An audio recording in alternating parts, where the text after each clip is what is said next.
പരമമാ ദിവ്യകാരുണ്യമേ, എന്നുമെന്നും അങ്ങേക്ക് ആരാധന. പരിശുദ്ധ പരമമാ ദിവ്യകാരുണ്യമേ, എന്നുമെന്നും അങ്ങേക്ക് ആരാധന.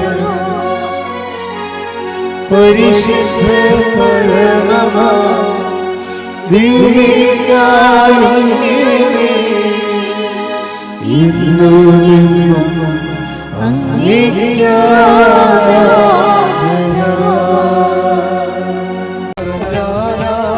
വിശ്വസിക്കാത്ത പ്രവൃത്തിയൊന്നും ദൈവം ചെയ്യാൻ പോകുന്നു.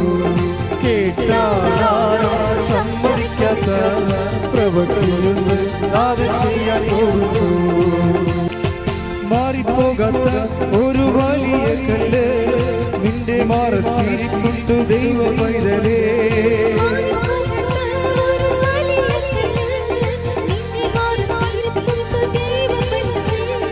ദൈവത്തിന്റെ വചനം വന്നു ചേരുമ്പോൾ കല്ലുമാറി കരളിൽ കൃപ നിറയും.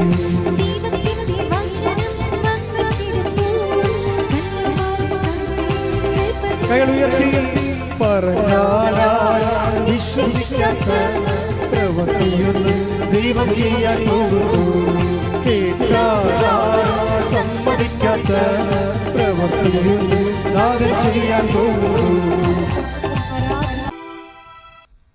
നമുക്ക് ഉടമ്പടി ചെയ്യുന്നവരും ഉടമ്പടി ജീവിക്കുന്നവരും ഇതൊരു അംബിഗ്വസ് ആയിട്ട് ഇതിനകത്തൊന്നുമില്ല. എന്ന് വെച്ച് കഴിഞ്ഞാൽ നമുക്ക് ചിലപ്പോൾ കിട്ടാതിരിക്കാം, ചിലപ്പോൾ കിട്ടാം, പോയി നോക്കാം, എങ്ങനെ വരുമെന്ന് അറിയട്ടെ. അങ്ങനെ ഒരു രീതിയിൽ നിങ്ങൾ ഉടമ്പടി എടുത്ത 0 മെരിറ്റാണ് വരാൻ പോണത്, 0 ഗ്രേസ്. കാര്യം നിങ്ങൾ ദൈവത്തെയും ഉടമ്പടിയെയും ആണ് സംശയിക്കുന്നത്. ആദ്യമേ ദൈവത്തെയും ഉടമ്പടിയാണ് സംശയിക്കണം. അപ്പം അങ്ങനെ നമ്മൾ ആലപ്പുഴ പോയി നോക്കുക. ഇനിയിപ്പോൾ അവിടെ കൂടി പോയില്ലെന്ന് വേണ്ടല്ലോ എന്ന് വിചാരിച്ചുകൊണ്ട് ഈ ഉപ്പ് നോക്കാൻ വേണ്ടി, ഉടമ്പടിയുടെ ഉപ്പ് നോക്കാൻ വേണ്ടി വരുന്ന ആൾക്കാരില്ലേ, അത് നിങ്ങൾ വെറുതെ വന്ന് പണി മേടിക്കരുത് എന്നുള്ളതാണ് എൻ്റെ അച്ഛൻ്റെ. അത് ദൈവത്തെ പരീക്ഷിച്ച് പണി മേടിക്കരുത്. നിങ്ങളുടെ സ്വാഭാവികമായിട്ട് നിന്നുവരെ നിങ്ങൾ ഗതി പിടിക്കാത്തതിൻ്റെ മെയിൻ കാരണം ദൈവത്തിൻ്റെ പ്രാർത്ഥനാ ജീവിതത്തിലുണ്ടാകുന്ന നിങ്ങളുടെ ആജന്മ നിങ്ങളുടെ സംശയങ്ങൾക്ക് തന്നെയാണ്. നിങ്ങളെപ്പോഴും ദൈവതിരുസന്നിധിയിൽ ഹാഫ് മൈൻഡഡ് ആണ്. അതുകൊണ്ടാണ് പകുതി മനസ്സുണ്ട്. പകുതി മനസ്സിൽ ആണ് പലരും ഉടമ്പടി ചെയ്യുന്നത്. ഈ പകുതി മനസ്സാണെങ്കിൽ നിങ്ങൾ ഇത് റിസൾട്ട് ശരിക്കും എന്തെങ്കിലും കിട്ടുമെന്നല്ല, അതായത് ഉടമ്പടി എന്ന ദൈവിക സംവിധാനത്തെ തന്നെ നമുക്ക് ഇപ്പം നിങ്ങൾക്കറിയാമല്ലോ, ചില കണക്കുകളൊക്കെ ചെയ്യുമ്പോൾ ഉത്തരം തെറ്റാണെങ്കിലും വഴി ശരിയാണെങ്കിൽ മാർക്ക് കിട്ടത്തില്ലേ. നിങ്ങൾ സംശയിച്ചിട്ടുകൊണ്ടാണ് ഉടമ്പടി ഹാഫ് മൈൻഡഡ് ആണ് ചെയ്യണമെങ്കിൽ വഴിക്ക് പോലും മാർക്ക് കിട്ടത്തില്ല. അതാണ് സംഭവം, വഴിക്ക് പോലും മാർക്ക് കിട്ടത്തില്ല. അപ്പം അതുകൊണ്ട് അപ്പം നിങ്ങൾ ഞങ്ങൾ സംശയിക്കാതെയാണ് ചെയ്യണത്, ഞങ്ങൾ അങ്ങനെ വിശ്വാസമില്ലെങ്കിൽ പിന്നെ ഇവിടം വരെ വരുമായിരുന്നു. അത് ഓക്കെ, വന്നു എന്ന് പറഞ്ഞുകൊണ്ട് ഒരു പ്രയോജനമില്ല. എന്താ കാര്യം വെച്ച് കഴിഞ്ഞാൽ ഉടമ്പടി അതിനൊരു എക്സിക്യൂട്ടീവ് ലെവലുണ്ട്, പ്രയോഗ രീതിയുണ്ട്. നമ്മളത് ഉടമ്പടി എപ്പോഴും നമ്മൾ എന്ത് പറയുന്നു എന്നുള്ളതല്ല, എന്ത് പ്രയോഗിക്കുന്നു എന്നുള്ളതാണ് അതിൻ്റെ മറ്റ് പ്രാർത്ഥനകളിൽ നിന്ന് ഉടമ്പടിയെ മാറ്റി നിർത്തുന്നത്. നിങ്ങൾക്ക് വേണമെങ്കിൽ 3000 നന്മ നിറഞ്ഞ കുറേ ചെല്ലാം, 30,000 സ്വർഗസ്ഥനായ പിതാവ് ചെല്ലാം. അങ്ങനെ എന്തെങ്കിലും ചുണ്ടുകൊണ്ട് അഭ്യാസം കാണിച്ച ദൈവത്തെ അകപ്പെടുത്താവുന്നുള്ള മിഥ്യാധാരണയുമായിട്ട് ഉടമ്പടിയിലേക്ക് സമീപിക്കരുത്. ഉടമ്പടി ഇറ്റ് ഇസ് അനദർ പ്രോജക്റ്റ്. അപ്പം അത് കൃത്യമായിട്ട് മനസ്സിലാക്കണം. അതുകൊണ്ട് എങ്ങനെയാണ് ഉടമ്പടി അതിന് ഏറ്റവും നല്ല കാര്യം ഉടമ്പടിയുടെ സാക്ഷ്യങ്ങൾ കേൾക്കുന്നതാണ്. My second point. First point, half മൈൻഡായിട്ട് ഉടമ്പടിയിലേക്ക് വരരുത്, ഫുൾ മൈൻഡായിട്ട് വരണം. ഇത് എൻ്റെ അവസാനത്തെ അബോർഡാണ്. This is my last destination. എന്നെ ദൈവം കൊണ്ടുവന്നതാണ്. അമ്മ എന്നെ കാത്തിരിക്കാൻ ഇവിടെ. എനിക്ക് യോഗ്യതയില്ലെങ്കിലും അമ്മയുടെ മധ്യസ്ഥതയിൽ ഈ വിഷയത്തിന് തീരുമാനം ഉണ്ടാകും. ഞാൻ ദൈവത്തിൻ്റെ വചനം പോലെ ജീവിക്കും.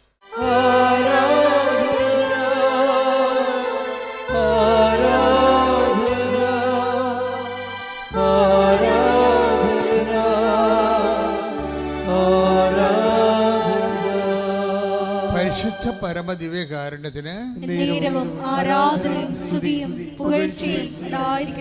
അപ്പൊ സെക്കൻഡ് പോയിന്റ് എന്താണ്? സെക്കൻഡ് പോയിന്റ് സാക്ഷ്യങ്ങള് കേൾക്കുക. അപ്പോൾ ഒരു ദിവസം നമ്മൾ അപ്പ് ചെയ്യുന്നത് 25 സാക്ഷ്യങ്ങളാണ്. 25 സാക്ഷ്യങ്ങളാണ്. 10 സാക്ഷ്യങ്ങൾ ഇൻഡിവിജ്വലായിട്ട് അപ്പ് ചെയ്യും, 15 സാക്ഷ്യങ്ങൾ ക്ലസ്റ്ററായിട്ട് അപ്പ് ചെയ്യും. എല്ലാ വിഷയങ്ങൾക്കും ഉടമ്പടി എല്ലാ വിഷയങ്ങൾക്കും സാക്ഷ്യം എന്ന് പറഞ്ഞുകൊണ്ട് ക്ലസ്റ്ററായിട്ട് 15 സാക്ഷ്യം ഒരുമിച്ചിടും. പിന്നെ സബ്ജക്റ്റ് വൈസ് സബ്ജക്റ്റ്, മനുഷ്യന് 100,000 മനുഷ്യർക്ക് 100,000 വിഷയങ്ങളാണ്.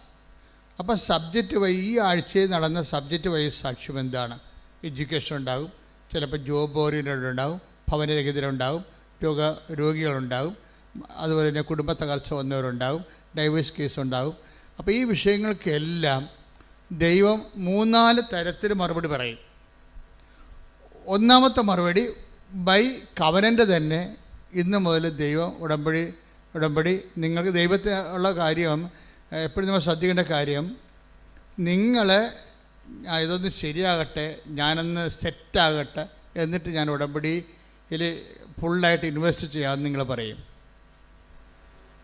നിങ്ങളൊന്ന് സെറ്റാകട്ടെ, എനിക്ക് ഇന്ന് വീട്ടിൽ 2-3 വിരുന്നുകാരൊക്കെ ഉണ്ട്, അവരൊക്കെ ഒന്ന് പോട്ടെ, സ്വസ്ഥമായിട്ട് എന്നിട്ട് ഉടമ്പടി ചെയ്യാമെന്ന് പറയും.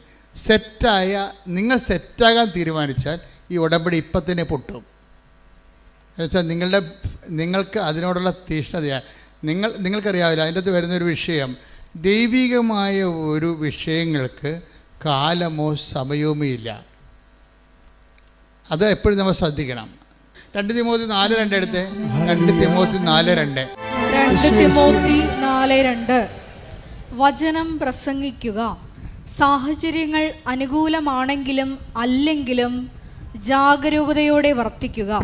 എന്ന് പറഞ്ഞേ, വചനം പ്രഘോഷിക്കുക, സാഹചര്യങ്ങൾ അനുകൂലമാണെങ്കിലും അല്ലെങ്കിലും.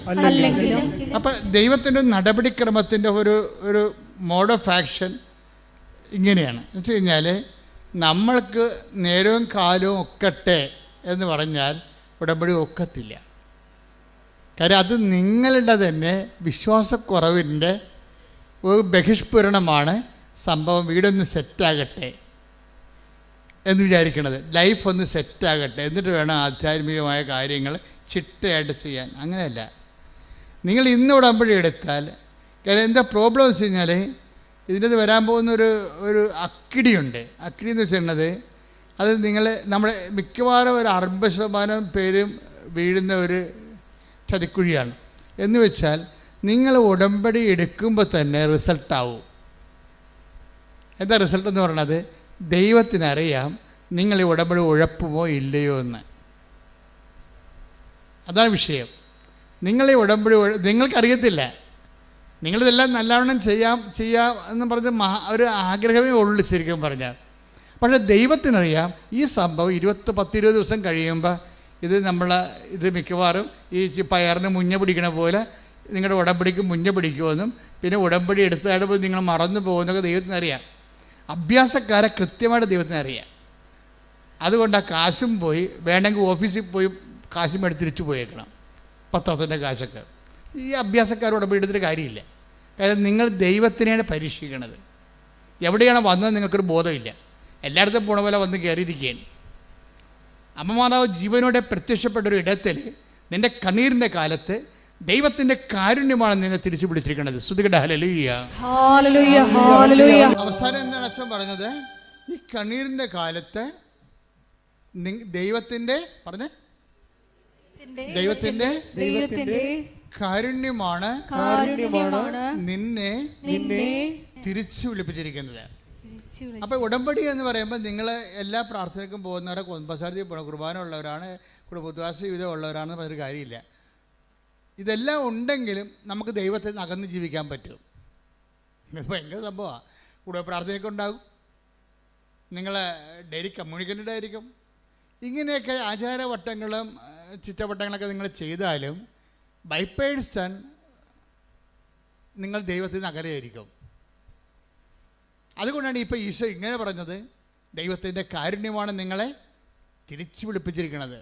പറഞ്ഞേ, ദൈവത്തിൻ്റെ എന്നെ തിരിച്ചു വിളിച്ചിരിക്കുന്ന ദൈവത്തിൻ്റെ കാരുണ്യമേ, ദൈവത്തിന്റെ കാരുണ്യമേ, ദിവ്യകാരുണ്യമേ, ദിവ്യകാരുണ്യമേ, അങ്ങേ ആരാധിക്കുകയും നിന്നെ ആരാധിക്കുകയും സ്തുതിക്കുകയും അങ്ങേക്ക് നന്ദി പറയുകയും ചെയ്യുന്നു. ഉടമ്പടി എപ്പോഴും നമുക്ക് ഓർക്കുക, അത് കാരുണ്യത്തിൻ്റെ പ്രാർത്ഥനയാണ്. ദൈവം ആരോട് കാരുണ്യം കാണിക്കുന്നത് വെച്ചാൽ നിൻ്റെ മെരിറ്റല്ല. അവിടെ നീ ഒരിക്കലും ഉടമ്പടി വന്നിട്ട് പറയും ഞങ്ങൾ പ്രഖ്യാപിതമായിട്ടുള്ള പാരമ്പര്യ ക്രൈസ്തവരാണ്, ഞങ്ങൾ കാലാകാലങ്ങളായിട്ട് ദൈവമായിട്ട് ജീവിക്കുന്ന ഭക്തിയുള്ള വിശ്വാസമുള്ള സമൂഹമാണ്. പക്ഷെ once you come to the covenant it is out of mercy. നിങ്ങളത് ഇതൊക്കെ എല്ലാം ഉണ്ടെങ്കിലും നിങ്ങൾക്കിപ്പോൾ കവനൻ്റിലേക്ക് വരേണ്ട ഒരു അവസ്ഥ വന്നെങ്കിൽ അത് ഒരു ദൈവവിളി എന്നതിനേക്കാൾ ഉപരി ദൈവം നിങ്ങളുടെ കുടുംബത്തോട് കാണിക്കുന്ന കാരുണ്യമാണ്. ഉടമ്പടിയും കാരുണ്യമായിട്ടാണ് കണക്ട് ചെയ്തിരിക്കുന്നത്. അതായത് സങ്കീർത്തനം എടുത്ത്, സങ്കീർത്തനം 92:3 എടുത്ത്, കിന്നരവും വീണയും മീട്ടിയും പ്രഭാതത്തിൽ അങ്ങയുടെ കരുണയെയും രാത്രിയിൽ അങ്ങയുടെ വിശ്വസ്തതയെയും ഉദ്ഘോഷിക്കുന്നത് എത്ര ഉചിതം. Price the Lord. പ്രഭാതത്തിൽ പകല് മനുഷ്യന് ദൈവം നമ്മോട് കാണിക്കുന്നത് കാരുണ്യമാണ്. പകല്. രാത്രി ദൈവം നമ്മോട് കാണിക്കുന്നത് വിശ്വസ്തതയാണ്. ഈ ഉടമ്പടി നമുക്ക് 2 പകലും രാത്രിയും, ഡാർക്ക് ആൻഡ് ലൈറ്റ് ഉണ്ട് ജീവിതത്തിൽ, അല്ലേ? ജീവിതത്തിൻ്റെ പകലിലെ പ്രകാശമുള്ളപ്പോൾ നമ്മളോട് ദൈവം നമ്മോട് കാണിക്കണത് എന്താണ്? കാരുണ്യമാണ്. അപ്പോൾ കണ്ണ് കാണാം, കാര്യങ്ങളൊക്കെ എങ്ങനെ ചെയ്യണമെന്നൊക്കെ അറിയാം, ഏത് പരീക്ഷ എഴുതണം, ഏത് രാജ്യത്ത് പോകണമെന്നൊക്കെ നമുക്ക് കണ്ണ് കാണാം ശരിക്കും. അതാണ് പകലെന്ന് പറയണത്. കാര്യങ്ങളെ കൃത്യമായിട്ട് നമുക്ക് ഐഡിയ ഉണ്ട്. അവിടെ ദൈവം നമ്മോട് ഐഡിയ നമുക്കുണ്ട്. ഏത് സബ്ജക്റ്റ് എടുക്കണം, ഇപ്പോഴ് റിസൾട്ട് വന്നിരിക്കണതാണ്, ഏത് സബ്ജക്റ്റ് എടുക്കണം, ഏത് കോഴ്സ് എടുക്കണം എന്നൊക്കെ നമുക്ക് ഐഡിയ ഉണ്ട്. അത് നമ്മുടെ പകലാണ്. ഐഡിയ നിങ്ങൾക്കുണ്ടെങ്കിലും നമുക്ക് വേണ്ടത് എന്താണ്? അത് നമ്മുടെ മെറിറ്റല്ല. നിങ്ങൾക്ക് ഇന്ന കോളേജിൽ പഠിക്കണം, ഇന്ന രാജ്യത്ത് പഠിക്കണം, ഇന്ന കോഴ്സ് ചെയ്യണം എന്നൊക്കെ നിങ്ങൾക്ക് ഐഡിയ ഉണ്ട്. അതാണ് പകലെന്ന് പറയുന്നത്. നിങ്ങൾക്ക് നിങ്ങളുടെ ജീവിതത്തിൽ എന്ത് ബിസിനസ് ചെയ്യണം, എവിടെ വീട് വെക്കണം, എവിടെ നിന്ന് ലോൺ കിട്ടും, ഇതിനെക്കുറിച്ചൊക്കെ നിങ്ങൾക്ക് already you have A idea. നിങ്ങളുടെ ലൈഫിനെക്കുറിച്ച് ഐഡിയ ഉണ്ടെങ്കിൽ സ്വാഭാവികമായും നിങ്ങളോർക്കും എനിക്കിതെല്ലാം ഐഡിയ ഉണ്ടല്ലോ, എനിക്ക് സിവിൽ പോയിൻറ്റ്സ് ആവശ്യത്തിനുണ്ട്, ബാങ്കിൽ നിന്ന് ലോൺ കിട്ടും, അല്ലെങ്കിൽ വിദ്യാഭ്യാസ ലോൺ കിട്ടും. You have an idea. ഈ ഐഡിയ ഉണ്ടെങ്കിൽ അതിൻ്റെ അത് പകലാണ്. നിനക്ക് വ്യക്തമായിട്ട് നിങ്ങൾ കാര്യങ്ങൾ നിൻ്റെ ജീവിതത്തിൻ്റെ ഭാവി നിങ്ങൾക്ക് കാണാൻ പറ്റും. പക്ഷെ അങ്ങനെ കാണാൻ പറ്റുമ്പോൾ നിങ്ങളെ അലസരാകരുത്. കാണാൻ പറ്റിയാലും യു നീഡ്സ് മെഡിസി. അതാണ് കർത്താവ് പകല്. കിന്നരവും വീണയും മീട്ടിയും പ്രഭാതത്തിൽ അങ്ങയുടെ കരുണയെയും രാത്രിയിൽ അങ്ങയുടെ വിശ്വസ്തതയെയും ഉദ്ഘോഷിക്കുന്നത് എത്ര ഉചിതം. അത് ഉചിതമായ, അതായത് നമ്മളുടെ ജീവിതത്തെക്കുറിച്ച് നമുക്ക് വ്യക്തതയെല്ലാം ഉണ്ട് എങ്കിലും ആവശ്യത്തിന് ആരോഗ്യമുണ്ട്, ആവശ്യത്തിന് സെറ്റപ്പ് ഉണ്ട്, അതുപോലെ തന്നെ ജീവിത രീതികളിലെല്ലാം നിങ്ങളെല്ലാം അറേഞ്ച്ഡാണ്. നിങ്ങൾക്ക് വ്യക്തത ഉണ്ടെങ്കിലും യു നീഡ്സ് മേഴ്സി. ഇവിടെയാണ് നമ്മൾ മുട്ടുകുത്തേണ്ടി വരുന്നത്. ഇപ്പം ചില ആൾക്കാർ മുട്ടുകുത്തി കരഞ്ഞൊക്കെ പ്രാർത്ഥിക്കത്തില്ലേ, ചില ആൾക്കാർ കൈ കേട്ട് നിന്ന് പ്രാർത്ഥിക്കത്തില്ലേ. ഈ ഫിസിക്കൽ പോസ്റ്ററിന്, ആ ഡിസ്പോസിഷന് നിങ്ങളുടെ ഫെയ്ത്ത് റീഡിങ്ങുമായിട്ട് ബന്ധമുണ്ട്. നിങ്ങളുടെ ഭാര്യയ്ക്ക് ക്യാൻസർ ലാസ്റ്റ് സ്റ്റേജ് ആണെങ്കിൽ നിങ്ങൾ കരഞ്ഞ് മുട്ട നിന്ന് കർത്താവിനോട് പ്രാർത്ഥിക്കും, ഇല്ലേ? നിങ്ങളുടെ മകന് അത്രയും വലിയ അസുഖമൊന്നുമില്ല, പനിയാ വല്ലതുമാണെങ്കിൽ നിങ്ങൾ നിന്ന് മുട്ട നിന്ന് പ്രാർത്ഥിക്കും, ഇല്ലേ? വ്യത്യാസമുണ്ട്. എന്ന് വെച്ച് കഴിഞ്ഞാൽ ദൈവത്തിൻ്റെ തിരുസന്നിധിയിൽ നിങ്ങൾ അനുഭവിക്കുന്ന പ്രശ്നങ്ങൾക്ക് ആനുപാതികമായ ഫിസിക്കൽ ഡിസ്പോസിഷൻ കൊടുത്തു കഴിഞ്ഞാൽ അത് നെഗറ്റീവ് കൗണ്ടിങ് വരും. നിങ്ങൾ എന്താ ചെയ്യേണ്ടതെന്ന് വെച്ച് കഴിഞ്ഞാൽ ഏത് സാഹചര്യത്തിലും എനിക്ക് വേണ്ടത് മേഴ്സിയാണ്. മനസ്സിലായ? ഏത് സാഹചര്യത്തിലും എനിക്ക് മെറിറ്റില്ല, പകലാണെങ്കിലും വ്യക്തമായിട്ട് ജീവിതം കാണാമെങ്കിലും ജീവിതത്തെക്കുറിച്ചൊരു വ്യക്തത ഉണ്ടെങ്കിലും നമുക്കെന്ത് വേണം? മേഴ്സി വേണം. എന്ത് വേണം? കരുണ വേണം. അപ്പോൾ എന്ത് ചെയ്യണം? കരുണയുടെ ഡിസ്പോസിഷൻസാണ് നമുക്ക് വേണ്ടത്. ഇങ്ങനെ ഉള്ള ആൾ നിന്ന് കൈ കെട്ടി നിൽക്കുന്ന ആളിന് വല്ല കരുണയും കിട്ടുക? കിട്ടത്തില്ല. എന്നാൽ അയാൾ കണ്ടൻറ്റഡ് ആണെന്ന് ദൈവത്തിന് അറിയാം. He's contented. ദൈവത്തിന് വേണമെങ്കിൽ എന്നെ ഒന്ന് അനുഗ്രഹിച്ചോ എന്ന് പറഞ്ഞ് നിൽക്കുന്ന ആൾക്കാരല്ലേ. കാര്യം എനിക്കറിയാം എൻ്റെ വിഷയം സെറ്റ് ചെയ്യാൻ, എനിക്കറിയാം എവിടെ പോകണമെന്നുള്ളത്.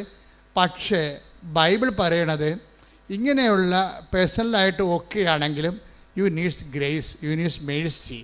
എന്നുവെച്ചാൽ മേഴ്സി എന്ന് പറഞ്ഞത് ഗ്രേസിന് രണ്ടാണ്. മേഴ്സി എന്ന് പറയുന്നത് മെറിറ്റില്ലാത്ത അവസ്ഥയിലെല്ലാം മേഴ്സിയാണ് നമുക്ക് വേണ്ടത്.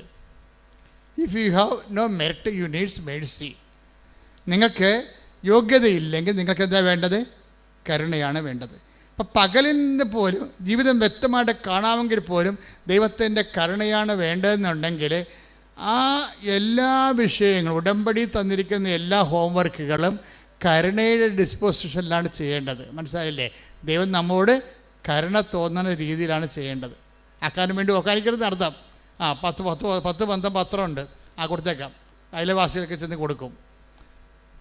കൊടുത്ത് പെട്ടെന്ന് ചാപ്റ്റർ എത്രയും വേഗം ചാപ്റ്റർ ക്ലോസ് ചെയ്യാൻ പറ്റുമല്ലോ എന്ന് വിചാരിച്ചുകൊണ്ട് ആ ചാപ്റ്റർ ക്ലോസ് ചെയ്യും. പത്രം കൊടുക്കാൻ പറഞ്ഞു. ഇപ്പം ഇന്ന് ബഹുമാനോടെ ക്ലീനേഴ്സും പറഞ്ഞില്ലേ, ഇവിടുത്തെ ഏറ്റവും ടോപ്പ് പ്രേക്ഷിത പ്രവർത്തന ഉടമ്പടിയിൽ മിക്കവാറും 40 പോയിൻ്റാണ് പത്രത്തിനുള്ളത്.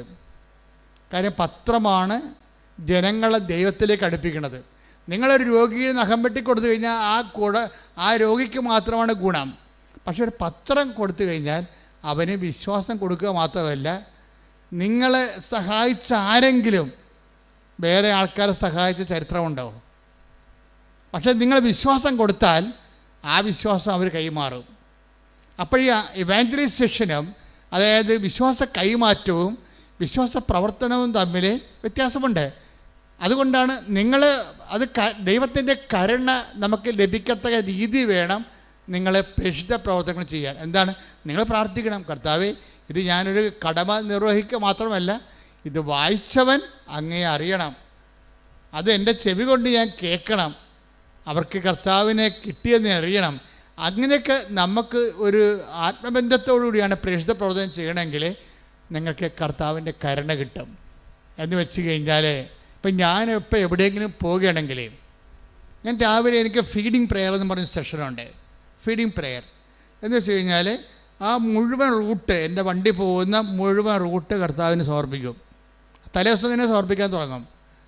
എൻ്റെ പുറകെ വരുന്ന വാഹനം, മുമ്പേ വരുന്ന വാഹനം, സൈഡിൽ കൂടെ പോകുന്ന വാഹനം, ഞാൻ കണ്ടെത്തുന്ന സ്ഥലങ്ങൾ, കുടിക്കുന്ന വെള്ളം, എല്ലാ ടൈം, ഓഫീസ്, കണ്ടുമുട്ടുന്ന വ്യക്തികളെ, കണ്ടുമുട്ടാനിരിക്കുന്നവർ, ഇനി എൻ്റെ ആംഗിളിലില്ലാത്ത ആൾക്കാരെ എല്ലാം ദൈവത്തിൻ്റെ സന്നിധി കൊണ്ടുവരും.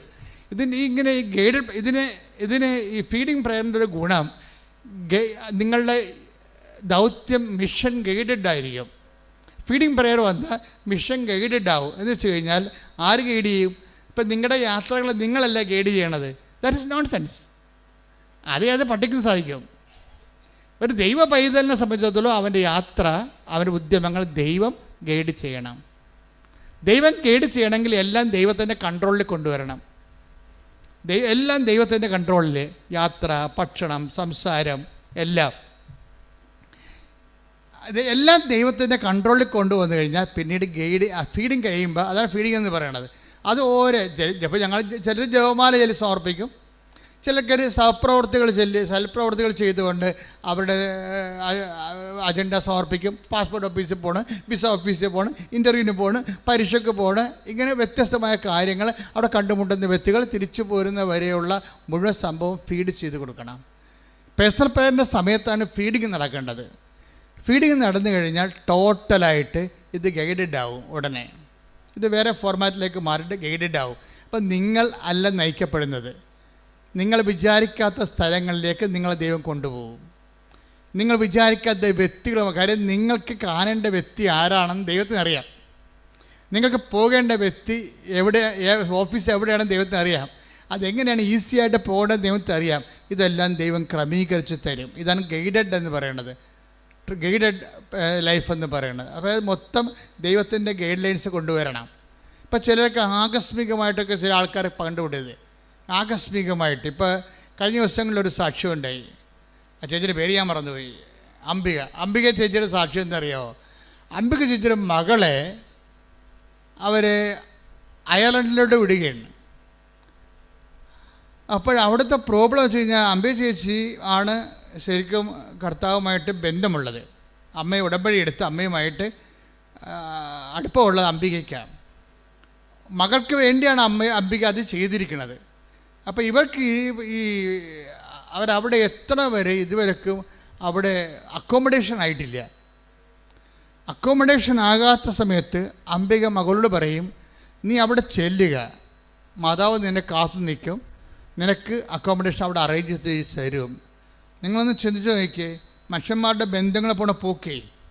ഇവർ അയർലൻഡ് വിമാനത്താവളത്തിൽ ഇറങ്ങുമ്പോൾ തന്നെ ഒരു മലയാളി ഇവിടെ അടുത്തുകൂടി പോകും.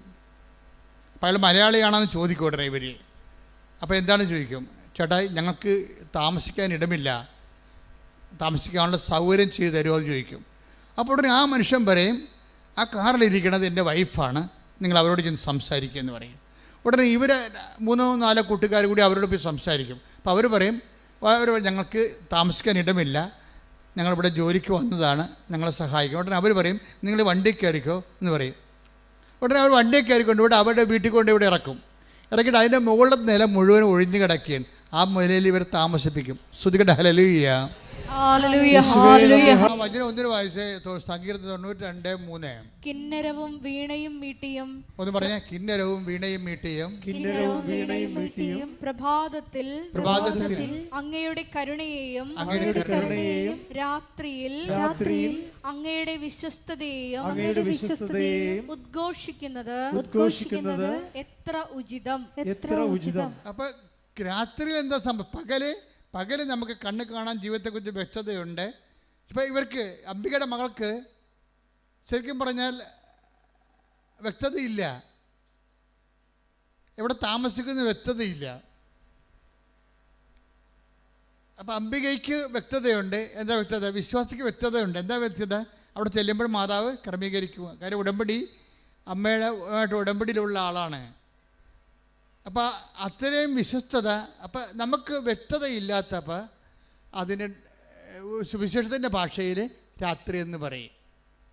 നമുക്ക് വ്യക്തതയില്ല, എന്ത് കിട്ടും, ഏത് ജോലി ചെയ്യും, ആരെ കല്യാണം കഴിക്കും, എവിടെ താമസിക്കും, ഏത് ആശുപത്രി ചികിത്സക്ക് പോകും. We have no idea. ഇതിനാണ് ഡാർക്ക്നെസ് എന്ന് പറയണത്. ഇങ്ങനെയുള്ള സമയത്ത് ഉടമ്പടിയിൽ ഉണ്ടാകുന്ന ആനുകൂല്യം എന്ന് പറയുന്നത് നിങ്ങൾക്ക് നിങ്ങളുടെ ജീവിതത്തെക്കുറിച്ച് സീറോ ക്ലിയർ ആണെന്ന് വിചാരിച്ചാൽ, സീറോ ക്ലിയർനെസ്, നിങ്ങൾക്ക് ഒരു ഐഡിയ ഇല്ല, ഒന്നിനെക്കുറിച്ചൊരു ഐഡിയ ഇല്ല. അതാണ് രാത്രി എന്ന് പറയുന്നത്. രാത്രിയിൽ ഉടമ്പടിയിലുള്ള ഗുണം എന്താണ്? സങ്കീർത്തനം 92:3 ഒന്നിന് വായിച്ചേ. കിന്നരവും വീണയും മീട്ടിയും. ഒന്ന് പറഞ്ഞേ, കിന്നരവും വീണയും മീട്ടിയും. പ്രഭാതത്തിൽ അങ്ങയുടെ കരുണയെയും രാത്രിയിൽ അങ്ങയുടെ വിശ്വസ്തതയെയും ഉദ്ഘോഷിക്കുന്നത് എത്ര ഉചിതം. അതായത് രാത്രി എന്ന് പറയുന്നത് ഒരു ഐഡിയയുമില്ല. നമുക്കറിയാം, നമ്മൾ രാത്രി എന്താ ചെയ്യണത്? നമ്മൾ ഉറങ്ങും അല്ലേ? രാത്രി നമുക്ക് പ്രവർത്തനങ്ങളൊന്നുമില്ലല്ലോ, ഉറങ്ങുകയേ ഉള്ളൂ. പക്ഷേ രാത്രി നിൻ്റെ ദൈവം എന്താ ചെയ്യണത്? രാത്രി നിനക്ക് വേണ്ടി ജാഗ്രതയുള്ള രേഖ. ഇസ്രായേലിൻ്റെ ദൈവം മയങ്ങുകയില്ല, ഉറങ്ങുകയില്ല. ആകുമ്പോൾ ഈ 124 121:4 ശ്രുതിക്കട്ടെ. ഹല്ലേലൂയ. യേശുവേ നന്ദി. ഹല്ലേലൂയ ഹല്ലേലൂയ ഹല്ലേലൂയ. യേശുവേ സ്തുതി. ഹല്ലേലൂയ ഹല്ലേലൂയ ഹല്ലേലൂയ. 121 സങ്കീർത്തനം 4-ാം തിരുവചനം. ഇസ്രായേലിന്റെ പരിപാലകൻ മയങ്ങുകയില്ല, ഉറങ്ങുകയുമില്ല. പറഞ്ഞേ. ഇസ്രായേലിന്റെ പരിപാലകൻ മയങ്ങുകയില്ല, ഉറങ്ങുകയുമില്ല. നിന്റെ രാത്രിയിൽ ദൈവം നിനക്ക് വേണ്ടി ജാഗ്രത അനുഭവിക്കും. എന്നുവെച്ചാൽ നമ്മൾക്ക് ഒന്നും ചെയ്യാൻ പറ്റാത്ത അവസ്ഥ ഉണ്ട്. രാത്രിക്കുള്ള കുഴപ്പം എന്താണ്? ഉറക്കമല്ല പ്രശ്നം. എന്താണ്? ഒന്നും ചെയ്യാൻ പറ്റാത്ത അവസ്ഥ. ചില ആൾക്കാർ പറഞ്ഞില്ല, എൻ്റെ അച്ഛാ പ്രാർത്ഥിക്കാൻ പോലും പറ്റണില്ല, രാത്രിയായി. രാത്രി എന്ന് പറയുമ്പോൾ നിങ്ങളോട് രാത്രി എന്ന് വിചാരിക്കരുത്. ജീവിതത്തിൽ ഈശോ എന്താ പറഞ്ഞ രാത്രിയെക്കുറിച്ച്? യോഹന്നാൻ 9:4, എന്നെ അയച്ചവന്റെ പ്രവൃത്തികൾ പകലായിരിക്കുവോളം നാം ചെയ്യേണ്ടിയിരിക്കുന്നു. ഒന്ന് പറഞ്ഞ്, എന്നെ അയച്ചവന്റെ പ്രവൃത്തികൾ പകലായിരിക്കുവോളം നാം ചെയ്യേണ്ടിയിരിക്കുന്നു. ആർക്കും ജോലി ചെയ്യാൻ കഴിയാത്ത രാത്രി വരുന്നു. ഇപ്പൊ രാത്രിക്ക് അങ്ങനെ ഒരു പ്രശ്നമുണ്ട്. നിങ്ങൾ വെളിച്ചത്ത്, ഇപ്പം നമ്മളിതുപോലെ പൂ പോലെ വെളിച്ചത്ത് ജീവിച്ചാലും ആധ്യാത്മികമായിട്ട് രാത്രിയിലായി പോകും ചിലപ്പോൾ. എന്താണ് ശരി പറയുക, എൻ്റെ അച്ഛാ സങ്കടം കൊണ്ട് പ്രാർത്ഥിക്കാൻ പോലും പറ്റണില്ല, അതാണ് രാത്രി. ചിലപ്പോൾ ഭർത്താവ് ICUലായിരിക്കും, അല്ലെങ്കിൽ മകൻ ചിലപ്പോൾ ജയിലിലായിരിക്കും. നിങ്ങൾക്കത് രക്ഷപ്പെടണമെന്നൊക്കെ ഉണ്ട്, പക്ഷേ നിങ്ങൾക്കൊരു വാക്ക് പ്രാർത്ഥിക്കാൻ പറ്റണില്ല.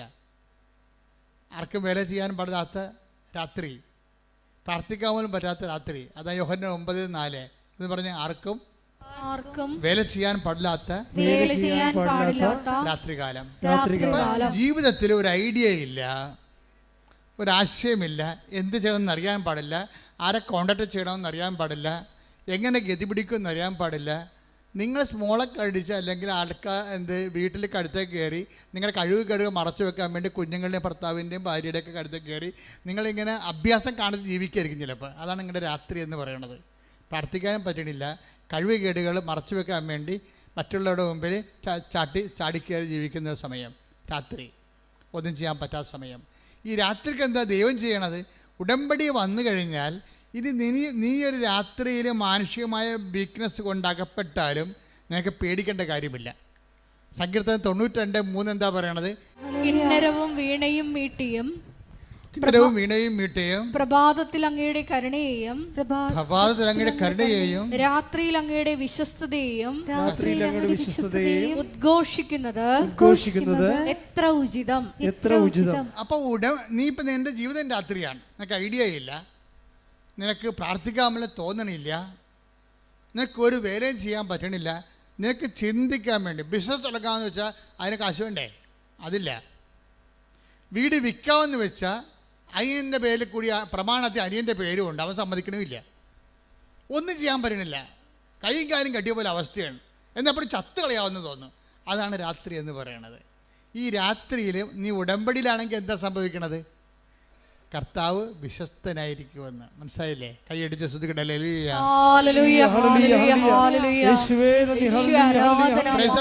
അപ്പൊ നിന്നെ ഉടമ്പടിയിലൂടെ നിന്റെ പൊസിഷൻ എന്താണെങ്കിലും നിന്നെ കരകയറ്റാൻ വേണ്ടി ദൈവം തീരുമാനിക്കുമ്പോഴാണ് നമ്മൾ ഉടമ്പടിയിലേക്ക് വരണത്. മനസ്സിലായില്ലേ? കാര്യം ഇപ്പോൾ ഉടമ്പടി ആകുമ്പോൾ ബൈലാറ്ററൽ എഗ്രിമെൻ്റാണ്. നീ ഒരു കക്ഷി, നിന്റെ ജീവിതത്തിൻ്റെ വിഷയങ്ങൾ പരിഹരിക്കാൻ ദൈവമാണ് കൗണ്ടർ പാർട്ടായിട്ട് വരുന്നത്. അപ്പോൾ ദൈവത്തോടാണ് നീ ഉടമ്പടി ചെയ്യണത്. അതുകൊണ്ടാണ് ഉടമ്പടിക്ക് ആശ്ചര്യവും എപ്പോഴും റിമൈൻഡറായിട്ട് വരണത്. അത് പാസ് ചെയ്യരുതെന്ന് പറഞ്ഞതിൻ്റെ കാരണം ചില പെരിച്ചാഴികൾ ഉടമ്പടി ആശ്ചര്യം പാസ് ചെയ്യാൻ പാടില്ല. എന്താ കാര്യം വെച്ച് കഴിഞ്ഞാൽ ഉടമ്പടിക്ക് ആശ്രയവും നീയും നിൻ്റെ ദൈവവും തമ്മിൽ ചെയ്ത ഉടമ്പടി ജീവിതത്തിൻ്റെ ഓർമ്മപ്പെടുത്തലാണ്. അത് മകൾ കാനഡയിൽ പോയി അല്ലെങ്കിൽ അവൾ ICUയിൽ പോയതൊരു കാര്യമില്ല. നീ ഉടമ്പടി വൃത്തിയും മെനയായിട്ട് ചെയ്യുന്നുണ്ടെങ്കിൽ അവൾ ICUയിൽ നിന്ന് മാതാ പൊക്കിക്കൊണ്ട് വന്നോളൂ. അല്ല, ഇതുകൊണ്ട് അവിടെ കെട്ടി താത്തേണ്ട ആവശ്യമില്ല. അതിന് വേറെ കാശിനും കൃപാസത്തിനും തരും. അച്ഛൻ കൊടുക്കുന്നുണ്ടല്ലോ, ആൾക്കാരെ കണ്ടില്ലേ? അതിന് അവിടെ ഉടമ്പടി കാശും ആവശ്യമില്ലാത്ത രീതിയിൽ കൈമാറാതിരിക്കാൻ വേണ്ടിയാണ് അച്ഛനെ കാണുന്നവർക്കെല്ലാം ഞാൻ പാശ്ചര്യം വെഞ്ചരിച്ച് കൊടുക്കുന്നുണ്ട്. അതിൻ്റെ കാരണം അതായത് ഇതിനെല്ലാത്തിനും ഓരോ കാര്യങ്ങളൊക്കെ ഉണ്ട്. അത് അറിഞ്ഞു വേണം നിങ്ങളെ കൈകാര്യം ചെയ്യാൻ. അപ്പോൾ നിങ്ങൾ ഉടമ്പടി കാശിനും കൈമാറിയെന്ന് കേൾക്കുമ്പോൾ തന്നെ ദൈവത്തിന് മനസ്സിലാകും ഇത് ഉടമ്പടിയോട് അത്ര കണ്ട് കൂറുള്ള ആളല്ല, ചുമ്മാ കാര്യം കാണാൻ വേണ്ടിയും വീട്ടിലെ കാര്യം നടക്കാൻ വേണ്ടിയും ഇത് ഉപയോഗിച്ചുകൊണ്ടിരിക്കുകയാണ്. നമ്മൾ ഈ കോയിൻ ഉപയോഗിക്കണ പോലല്ലേ, കോയിൻ ഉപയോഗിക്കണ പോലെ ഉപയോഗിച്ചുകൊണ്ടിരിക്കുകയാണ്. അപ്പോൾ അതുകൊണ്ട് വളരെ ഈ വിഷയത്തിൽ അതുകൊണ്ടാണ് ഇപ്പോഴത്തെ നിയമം എന്താണ്? നിങ്ങൾ ഉടമ്പടി കാശും കളഞ്ഞു പോയാൽ നിങ്ങൾ ഉടമ്പടി പിന്നെ കാശും വേണമെങ്കിൽ വേറെ ഉടമ്പടി ചെയ്യേണ്ടി വരും. അതിനെ ചെയ്യേണ്ട ആവശ്യമുണ്ടോ? ഇല്ലല്ല. അപ്പോൾ അതുകൊണ്ട് ഉടമ്പടി കാശും കളയാൻ സൂക്ഷിക്കണം. ഇൻ കേസ് അത് ജീർണിച്ച് പോയാൽ എഴുത്തൊടിയോ വല്ലതും ചെയ്ത് കഴിഞ്ഞാൽ തീർച്ചയായിട്ടും ഞങ്ങൾ തിരിച്ചു തരും, പുതിയത് തരും. ജീർണിച്ച് പോയാൽ അങ്ങനെ ജീർണിച്ച് പോകില്ല. പക്ഷേ കളഞ്ഞു പോയാൽ തരത്തില്ല. നിങ്ങളുടെ ഉടമ്പടി കളഞ്ഞു പോയെന്നാണ് ഞങ്ങൾ ചിന്തിക്കുന്നത്. ഉടമ്പടി കാശിനും കളഞ്ഞു പോയെങ്കിൽ അതിന് മുമ്പ് തന്നെ നിങ്ങളുടെ ഉടമ്പടി പോയി കാണാം ദൈവത്തിൻ്റെ സന്നിധിയിൽ. അതാണ്. അപ്പോൾ ഈ വിഷയം വെച്ചാൽ നമ്മൾ ഓരോ വിഷയവും വളരെ ശ്രദ്ധയോടെ ചെയ്യുന്നവരുണ്ട്. ഉടമ്പടി തൈലം കൃത്യമായിട്ട് ഉപയോഗിക്കുന്നവരുണ്ട്. ഉടമ്പടി ഉപ്പ് കൃത്യമായിട്ട് ആട്രിബ്യൂട്ട് ചെയ്യുന്നവരുണ്ട്. അവരെല്ലാം ശ്രദ്ധയുള്ളവരാണ്. അല്ല അവിടുന്ന് കുറേ നേർച്ച വസ്തു കിട്ടി ഇങ്ങോട്ടിട്ട് അവിടെ നിന്ന് കിട്ടില്ല, ഒന്നും തന്നില്ല, അതിനൊക്കെ തരുമെന്ന് പറഞ്ഞാലെന്നൊക്കെ പറഞ്ഞിട്ട് ഭർത്താവ് രണ്ട് പൂച്ചേച്ചും വന്ന് വെള്ളം അടിച്ചും വന്ന് വെച്ച് ഓരോ കാര്യം ചോദിക്കുമ്പോൾ നീ കൊണ്ട് ബുദ്ധിയും ബോധവും ഇല്ല എടുത്ത് കൈ കൊടുക്കാൻ പാടില്ല. നിങ്ങളത് പ്രാർത്ഥിച്ച് ആരാണോ ദൈവമായിട്ട് ഉടമ്പടി ചെയ്തിരിക്കുന്നത് ആ വ്യക്തിയെ ചെയ്യാൻ പാടുള്ളത്. ആ വ്യക്തി ചെയ്യുമ്പോൾ എപ്പോഴും ശ്രദ്ധിക്കേണ്ട ഒരു കാര്യമുണ്ട്. ആ വ്യക്തി ചെയ്യുമ്പോൾ നിങ്ങളുടെ ഉള്ളിൽ നിങ്ങൾ ആർക്ക് വേണ്ടിയാണോ അത് ചെയ്യണത് അവരുടെ ഭൗതികമായ ഉന്നമനം ആയിരിക്കരുത് പ്രൈമറി ഇൻറ്റൻഷൻ വരണത്. അവരുടെ ആധ്യാത്മികമായ ഉന്നമനമായിരിക്കണം. മനസ്സിലായില്ലേ? അതായത് അവർ രോഗത്തിൽ നിന്ന് മോചിച്ചാൽ നിങ്ങൾ ഉറപ്പ് വരുത്തണം അവർ ദൈവത്തെ അറിഞ്ഞ് ജീവിക്കുമെന്ന്. അല്ലാതെ അവർ സുഖപ്പെട്ട് കാര്യമില്ലല്ലോ. അവർ ദൈവത്തെ അറിഞ്ഞ് ജീവിക്കും എന്ന് അവരോട് ചോദിക്കണം. ഇത് തരുമ്പോൾ ഞാനൊരു കാര്യം ചെയ്യും, നിങ്ങളത് വിശ്വാസമുണ്ടെങ്കിൽ നിങ്ങൾ സൗഖ്യപ്പെട്ട് കഴിയുമ്പോൾ മാതാവിൻ്റെ മധ്യസ്ഥയിൽ ജീവിതം തുടങ്ങണം എന്ന് നിങ്ങളെ ഉറപ്പ് വരുത്തണം. അല്ല കാണുന്ന കടവാമ്പോത്തിന് എല്ലാം കൊണ്ട് അത് ഇതൊക്കെ തേച്ച് വെച്ചിട്ട് ചുറ്റി നടക്കരുത്. അങ്ങനെ കുറേ ആൾക്കാരുണ്ട്. ഈ വിഷയം വളരെ കാര്യം, ഓരോ കാര്യങ്ങൾ സാക്ഷ്യ ബേസ്ഡായിട്ടാണ് പോണത്. സാക്ഷ്യങ്ങൾ നല്ല വലിയ സാക്ഷ്യങ്ങൾ പറയുന്നവർ എങ്ങനെയാണ് അത് ചെയ്യണമെന്ന് നോക്കണം. അവരെന്ത് ശ്രദ്ധയോടെയാണ് ചെയ്യണത് എന്ന് വെച്ച് കഴിഞ്ഞാൽ എന്താ പ്രോബ്ലം എന്ന് വെച്ച് കഴിഞ്ഞാൽ കുറേ പേര് തൽക്കാലത്തേക്ക് ഒരാവശ്യത്തിന് വേണ്ടി പെട്ടെന്ന് ഇങ്ങനെ ഉടമ്പടി ചെയ്യുന്നുണ്ട്. പക്ഷേ നിങ്ങൾ ഉടമ്പടി ചെയ്യുമ്പോൾ ഓർക്കേണ്ടത് നിങ്ങളുടെ വിഷയങ്ങൾ കഴിഞ്ഞാലും ഉടമ്പടി ദൈവം വിശ്വസ്തനായിരിക്കുമെന്നുണ്ടല്ലോ. അപ്പോൾ സ്വാഭാവികമായിട്ടും നിങ്ങളുടെ ഉടമ്പടിയുടെ ഫലങ്ങൾ നിങ്ങൾക്ക് കിട്ടിക്കൊണ്ടിരിക്കും. അപ്പോൾ അതിൽ നിന്ന് ദൈവം എന്താ ഉദ്ദേശിക്കണത്? നിങ്ങളും അതുപോലെ ഒരു ജോലി കിട്ടാൻ വേണ്ടി ഉടമ്പടി ചെയ്ത് ജോലി കിട്ടി കഴിയുമ്പോൾ പിന്നെ വെള്ളം അടിച്ച് പെണ്ണും പിടിച്ച് നടന്നു കഴിഞ്ഞാൽ, കാര്യം ദൈവത്തിൻ്റെ മുമ്പിൽ പ്രകൃതം കാണിച്ചിട്ടല്ലേ. അപ്പോൾ അതുകൊണ്ട് കൃത്യമാണ്. ഞാൻ പച്ച മലയാളമാണ് ഉപയോഗിക്കണം, അറിയാമല്ലോ. അത് നിങ്ങൾക്ക് കാര്യം മനസ്സിലാകാൻ വേണ്ടിയാണ്. അഭ്യാസം കാണിക്കാതിരിക്കാനും കൃത്യമായിട്ട് ഉടമ്പടിയിൽ ജീവിക്കാൻ വേണ്ടിയും അതനുസരിച്ച് നിങ്ങൾ കർത്താവിൻ്റെ സുവിശേഷത്തിൻ്റെ വക്താക്കളായി മാറണം. അതിന് സമയവും കാര്യങ്ങളൊന്നുമില്ല. നിങ്ങൾക്ക് ഒരു അഭിഷേകം കിട്ടിയാൽ, ഇപ്പോൾ ഇന്ന് പരിശുദ്ധാത്മാവിൻ്റെ ദിനത്തിലാണ് ഈ ധ്യാനം റെക്കോർഡ് ചെയ്യണത്. പരിശുദ്ധാത്മാവിൻ്റെ ദിനത്തിൽ ധ്യാനം റെക്കോർഡ് ചെയ്യുമ്പോൾ നിങ്ങൾക്ക് പരിശുദ്ധാത്മാവിനെ ലഭിച്ചോ ഇല്ലയോ? കാരണം ഉടമ്പടി പോലെ പരിശുദ്ധാത്മാവ് ലഭിക്കാൻ പറ്റിയ വേറെ സംവിധാനമില്ല. കാര്യം പരിശുദ്ധാത്മാവിൻ്റെ എല്ലാവിധ അഭിഷേകം തുടങ്ങുന്നത് ഉടമ്പടി കവനൻ്റ് ഫോർമാറ്റിലാണ്. കവനൻ്റ് ഫോർമാറ്റ് എന്ന് പറഞ്ഞാൽ എന്താണ്? അവൻ പറയണത് പോലെ ചെയ്യുന്നതാണ്. ഈ പരിശുദ്ധാത്മാവൻ ലഭിക്കാൻ വേണ്ടിയുള്ള ഫോർമാറ്റ് എന്താണ്? കവനൻ്റ് ഫോർമാറ്റാണ്. ഇപ്പോൾ പത്രോസിൻ്റെ പ്രഭാഷണം കഴിഞ്ഞു. പത്രോസിൻ്റെ പ്രഭാഷണത്തിന് മുമ്പ് ഒരു ചോദ്യമുണ്ട്. പത്രോസിൻ്റെ പ്രഭാഷണത്തിലൂടെയാണല്ല പരിശുദ്ധാത്മാവ് നിറഞ്ഞിട്ട് ആൾക്കാർ ചോദിക്കണത് എന്താണ്? 2:37 എടുത്ത് നടപടി 2:37. അപ്പോസ്തല പ്രവർത്തനങ്ങൾ 2:37. നടപടി 2:37. ഇത് കേട്ടപ്പോൾ വചനങ്ങൾ കേട്ടപ്പോൾ, അതാണ് ഇത് കേട്ടപ്പോൾ പത്രോസ് തോന്നിയ പറഞ്ഞുകൊണ്ടിരിക്കുകയല്ല, ദൈവവചനം പറഞ്ഞുകൊണ്ടിരിക്കുകയായിരുന്നു. ദൈവവചനം പറഞ്ഞുകൊണ്ടിരുന്നാൽ അത് കേട്ടാൽ ജനങ്ങളിൽ ഉടനെ ചോദ്യങ്ങൾ ഉണ്ടാകണം. അതാണ് പരിശുദ്ധാത്മാവിനെ കിട്ടാനുള്ള ആദ്യത്തെ നടപടിക്രമം. അതാണ് ദൈവവചനം പ്രഘോഷിക്കപ്പെട്ടാൽ കർത്താവ് തോണ്ടി അവർക്ക് ചോദ്യങ്ങളുണ്ടാകും. അല്ലാത്തൊരു വായിട്ട് നോക്കിയിരിക്കും. പിടിയില്ലേ? ദൈവവചനം പ്രഘോഷിക്കപ്പെട്ടാൽ ഓട്ടോമാറ്റിക്കായിട്ട് നിങ്ങൾ ദൈവത്തിൻ്റെ തോണ്ടൽ കിട്ടിയ ആളാണെങ്കിൽ, അഭിഷേകം കിട്ടിയ ആളാണെങ്കിൽ ഉടനെ നിങ്ങൾക്ക് ഒരു ചോദ്യം വരും. എന്താണ്? ഞങ്ങൾ എന്താണ്? Read it again. ഇത് കേട്ടപ്പോൾ അവർ ഹൃദയം നുറങ്ങി പത്രോസിനോടും മറ്റ് അപ്പോസ്തലന്മാരോടും ചോദിച്ചു. കണ്ടില്ലേ? ദൈവവചനം കേട്ടപ്പോൾ എന്താ സംഭവിച്ചത്? ഒരു സംഭവം നടന്നു. എന്ത് ചെയ്തിട്ട്? ഹൃദയം നുറങ്ങി, അത് പൊടിച്ചുപോയി. പഴയ ഹൃദയമില്ലേ, അത് പൊടിയണം. വചനം കേൾക്കുമ്പോഴേ ഉണ്ടാകുമ്പോൾ ഇനി ഞാൻ പഴയതുപോലെ ജീവിക്കത്തില്ല, എൻ്റെ പഴയ ഹൃദയം ഓട്ടോമാറ്റിക്കായിട്ട് വചനം കേട്ട് പൊടിഞ്ഞു പോകണം, വിശുദ്ധീകരിക്കണം. അതാണ് ഹൃദയം നുറുങ്ങിയെന്നാണ്, ഹൃദയം പൊടിഞ്ഞു. നിങ്ങൾ പൊടിയാതെ കല്ലുപോലെ ഇരുന്ന് വചനം കേട്ടാൽ ഇത് വർക്കൗട്ട് ചെയ്യത്തില്ല. അതായത് ആദ്യമേ വചനം കേൾക്കുമ്പോൾ തന്നെ ദൈവസകം നിറഞ്ഞിട്ട് പഴയ ഹൃദയം പൊടിഞ്ഞു പോകണം. അത് റീഡ് ഇറ്റ് അഗൈൻ. ഇത് കേട്ടപ്പോൾ അവർ ഹൃദയം നുറുങ്ങി. എല്ലാവരും പറഞ്ഞു, ഇത് കേട്ടപ്പോൾ അവർ ഹൃദയം നുറുങ്ങി പത്രോസിനോടും മറ്റപ്പോസ്തലന്മാരോടും ചോദിച്ചു, സഹോദരന്മാരെ ഞങ്ങൾ എന്താണ് ചെയ്യേണ്ടത്? അതാണ് കവനന്റ് ഫോർമാറ്റ് എന്ന് പറയുന്നത്.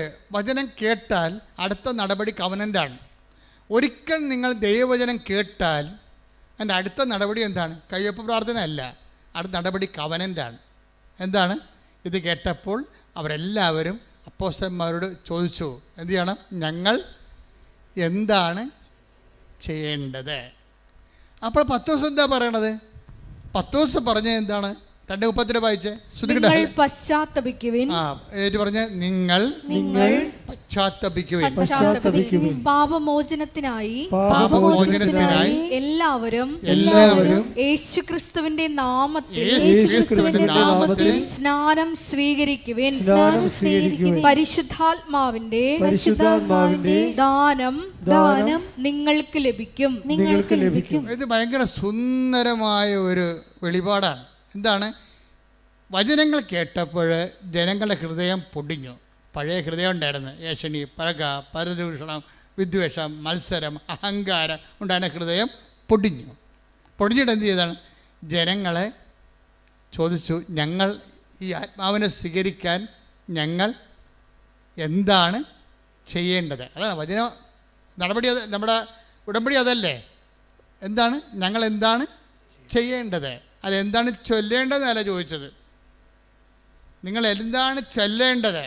നിങ്ങൾ ബൈബിൾ 100 പ്രാവശ്യം എഴുതിക്കുമെന്നാണ് പറയണത്. അല്ല, ഞങ്ങൾ എന്താണ് ചെയ്യേണ്ടത്? ഉടനെ അവരെന്താ പറയണത്? ഫസ്റ്റ് നിങ്ങൾ ചെയ്യേണ്ട കാര്യം എന്താണ്? നിങ്ങൾ പശ്ചാത്തപിക്കണം. അതാണ് വിഷയം. ഇപ്പോൾ ഒരു 10-20 ഡൈവേഴ്സ് കേസ് ഉണ്ടാവും. എന്നിട്ട് ഇപ്പോൾ അവർ ഒരുമിച്ച് താമസിക്കണമെന്നൊക്കെ പറഞ്ഞുകൊണ്ട് അവർ ഉടമ്പടി വെച്ചിരിക്കുന്നവരുണ്ട്. ചിലർ ഡൈവേഴ്സുകാർ ഉടമ്പടി വെച്ചിരിക്കുന്നത് കൊച്ചിനെ കിട്ടണമെന്നും പറഞ്ഞാണ്. കൊച്ചിനെ അയാൾ അടിച്ചുകൊണ്ട് പോയി, കൊച്ചിനെ കിട്ടണമെന്ന് പറഞ്ഞാൽ. ചിലർ ഉടമ്പടി വെച്ചിരിക്കുന്നത് കേസ് അവർക്ക് അനുകൂലമായിട്ട് വിധിക്കണമെന്നാണ്.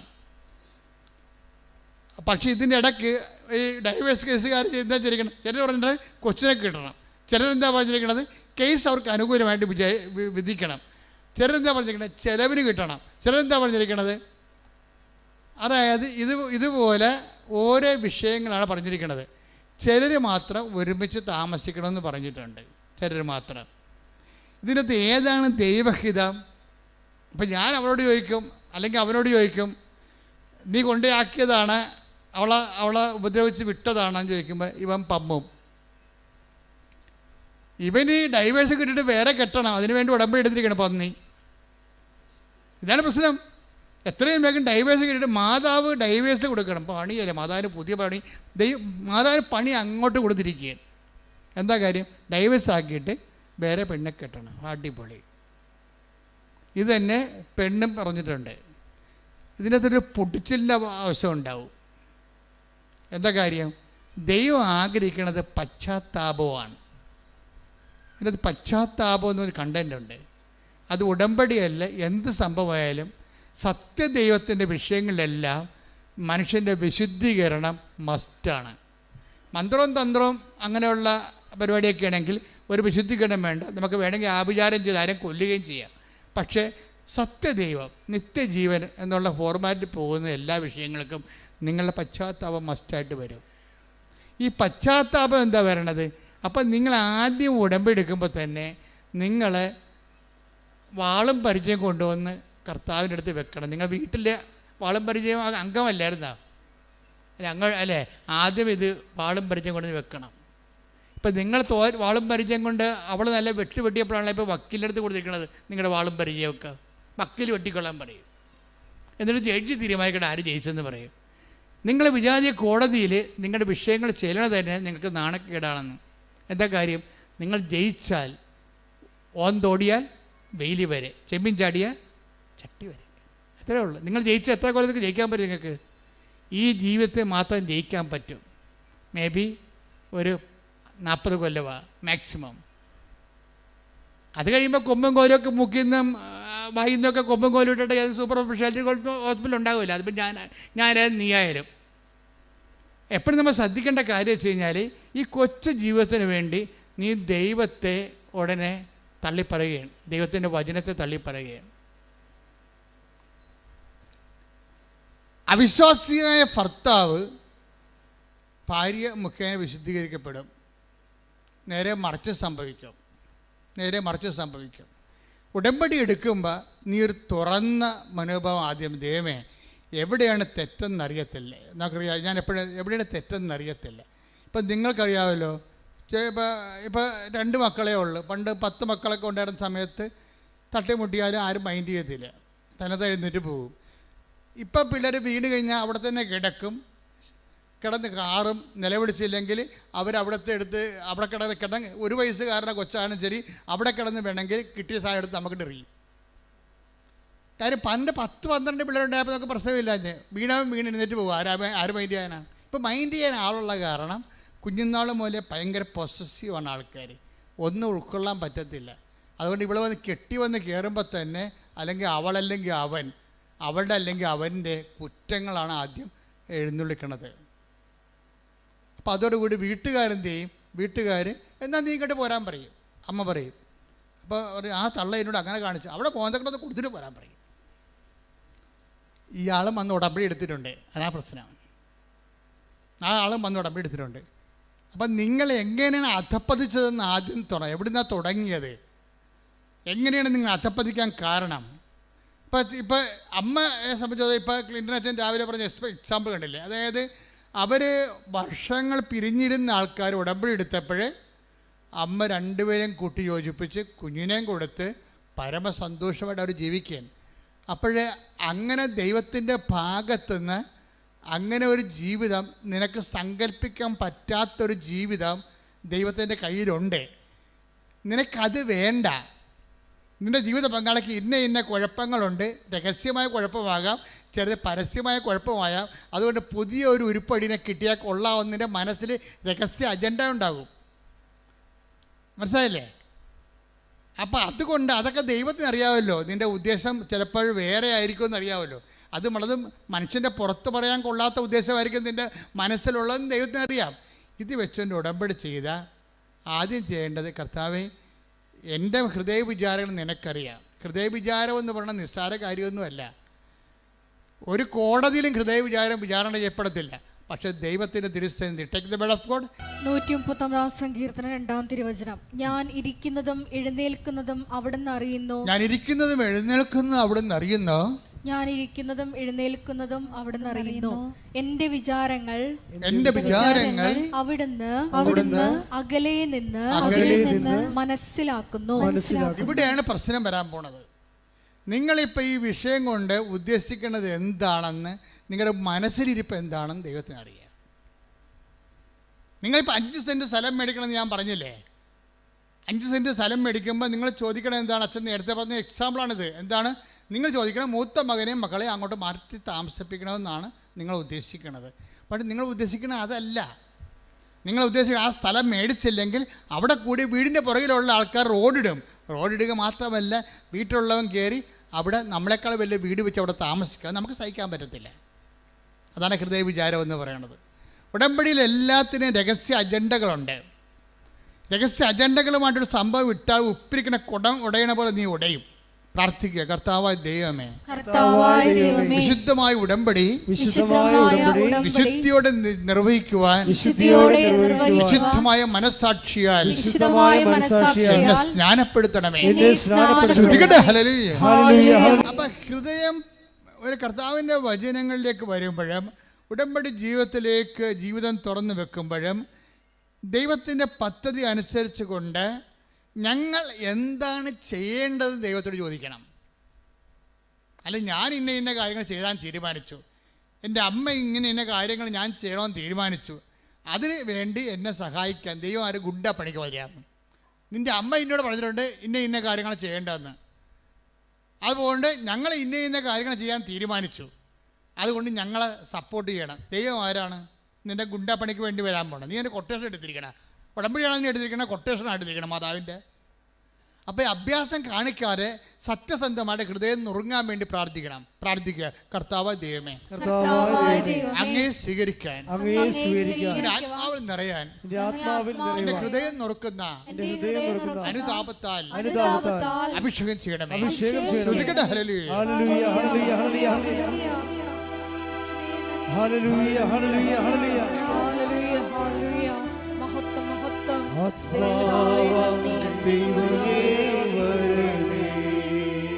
ഒരുമിച്ച് എല്ലാവരും എന്റെ ഉള്ളിൽ വസിക്കാൻ വരണേ, ആത്മാവ ദൈവമേ വരണേ, എന്റെ ഉള്ളിൽ വസിക്കാൻ വരണേ. ദാഹിച്ചു നിന്നെ ഞാൻ തേടുന്നു, സ്വർഗം തുറന്നിറങ്ങി നീ വരണേ. ദാഹിച്ചു നിന്നെ ഞാൻ തേടുന്നു, സ്വർഗം തുറന്നിറങ്ങി നീ വരണേ. ആത്മാവാം ദൈവമേ, സ്വരത്തിൽ പാടുക, ഒരുമിച്ച് പാടുക എല്ലാവരും. ആത്മാവാം ദൈവമേ വരണേ, എന്റെ ഉള്ളിൽ വസിക്കാൻ വരണേ. ദാഹിച്ചു നിന്നെ ഞാൻ തേടുന്നു, സ്വർഗം തുറന്നിറങ്ങി നീ വരണേ. ദാഹിച്ചു നിന്നെ ഞാൻ തേടുന്നു, സ്വർഗം തുറന്നിറങ്ങി നീ വരണേ. ആത്മാവാം ദൈവമേ വരണേ, ആത്മാവാൻ ദൈവമേ, ആത്മാവാം ദൈവമേ വരണേ, എന്റെ ഉള്ളിൽ വസിക്കാൻ വരണേ. Praise the Lord. Praise the Lord. അപ്പോൾ നിങ്ങൾ ഉള്ളുകൊണ്ട് ഇങ്ങനെ ആഗ്രഹിക്കണം. എന്താണ്? ആത്മാവേ എന്നിൽ അഭിഷേകം ചെയ്യണമേ. നിങ്ങൾക്കറിയാമല്ലോ ഉടമ്പടി ധ്യാനത്തിൻ്റെ span and life of covenant retreat എന്തോരം ഉണ്ട്. ഉടമ്പടി ധ്യാനത്തിൻ്റെ span of covenant and life of the covenant എന്തുമാത്രമാണെന്നറിയാവോ? ദൈവവചനം പോലെ തന്നെയാണ് അതിൻ്റെ കവനന്റ്. സത്യമായ കാര്യമാണ് അച്ഛനിലൂടെ ഈശോ പറയണത്. ഞാൻ പഠിപ്പുന്നതെങ്കിൽ നിങ്ങളെ സൂചിപ്പിക്കാൻ വേണ്ടി ഒന്നും പറയത്തില്ല. What is happened in the Bible, what is the mentality and attitude of the God, it will be revealed. അതാണ് നിങ്ങൾക്ക് റിവീൽ ചെയ്ത് തരണത്. അപ്പം നിങ്ങൾ അതിനെ അബൈഡ് ചെയ്ത് വരണം. പ്രാർത്ഥിക്കുക. കർത്താവേ ദൈവമേ, ഉടമ്പടി ധ്യാനത്തിലെ അങ്ങയുടെ വചനം കേൾക്കാൻ എന്നെ എന്റെ ആത്മാവിനെ ഒരുക്കണമേ, എന്റെ ഹൃദയത്തെ നുറുക്കണമേ, എന്റെ ആത്മാവിനെ ഒരുക്കണമേ, എന്റെ ഹൃദയത്തെ നുറുക്കണമേ. ആത്മാവേ, യേശുവിന്റെ ആത്മാവേ, ആത്മാവേ, അപ്പോസ്തലന്മാരിൽ ഇറങ്ങി വസിച്ച സഭയുടെ ആത്മാവേ, എന്നെ അഭിഷേകം ചെയ്യണമേ, എന്നെ അഭിഷേകം ചെയ്യണമേ. ഞാൻ കർത്താവിന്റെ കൈയും കാലുമായി അപ്പോസ്തലന്മാരെ പോലെ കാലത്തില് കർത്താവിനെ കൈമാറാൻ എന്നെ അഭിഷേകം ചെയ്യണമേ. ശ്രദ്ധിക്കട്ടെ. ആത്മാവാം ദൈവമേ വരണേ, എന്റെ ഉള്ളിൽ വസിക്കാൻ വരണേ. ആത്മാവാം ദൈവമേ വരണേ, എന്റെ ഉള്ളിൽ വസിക്കാൻ വരണേ. പരിശുദ്ധ പരമ ദിവ്യകാരുണ്യത്തിന് ആരാധനയും സ്തുതിയും പുകഴ്ചയും ഉണ്ടായിരിക്കട്ടെ. എന്റെ പ്രിയപ്പെട്ടവരെ, ഇതാണ് ഇതിന്റെ ഒരു പ്രോസസ്സിങ്. എന്താണ്? First time word of God കേൾക്കുക. സെക്കൻഡ് സ്റ്റെപ്പ് കർത്താവിൻ്റെ വചനം ആദ്യമേ കേൾക്കുക. രണ്ടാമത്തെ സ്റ്റെപ്പ് എന്താണ്? ഹൃദയം നുറങ്ങണം. കർത്താവിൻ്റെ വചനം കേട്ടിട്ട് വചനത്തെ അനുപേക്ഷണമായിട്ട് യോഹന്നാൻ 15:3 വർക്കൗട്ട് ചെയ്യണം. യോഹന്നാൻ 15:3. യോഹന്നാൻ 15:3. ഞാൻ നിങ്ങളോട് പറഞ്ഞ വചനം നിമിത്തം, ഞാൻ നിങ്ങളോട് പറഞ്ഞ വചനം നിമിത്തം നിങ്ങൾ വിശുദ്ധി ഉള്ളവരായിരിക്കുന്നു. വചനം കേൾക്കുമ്പോൾ സത്യസന്ധമായിട്ട് അതിനോട് സഹകരിക്കാൻ തയ്യാറാണെങ്കിൽ ഓട്ടോമാറ്റിക്കായിട്ട് വിൽ ബി നിങ്ങളുടെ ഹൃദയം നുറങ്ങിയിരിക്കും. അപ്പോൾ എന്താ സംഭവിക്കണത്? ഹൃദയം നുറങ്ങിയിട്ട് ജനങ്ങൾ ചോദിക്കണ ഫസ്റ്റ് ക്വസ്റ്റ്യൻ. ഇപ്പം കുഞ്ഞുങ്ങളുടെ ആദ്യത്തെ ക്രൈ എന്താണ്? First cry. അതുപോലെ ഫസ്റ്റ് ക്വസ്റ്റ്യൻ, ആത്മാവിൽ ജനിച്ചവൻ്റെ ഫസ്റ്റ് ക്രൈ എന്താണത്? സഹോദരങ്ങളെ ഞങ്ങൾ എന്ത് ചെയ്യണം? That's first cry, that's first question.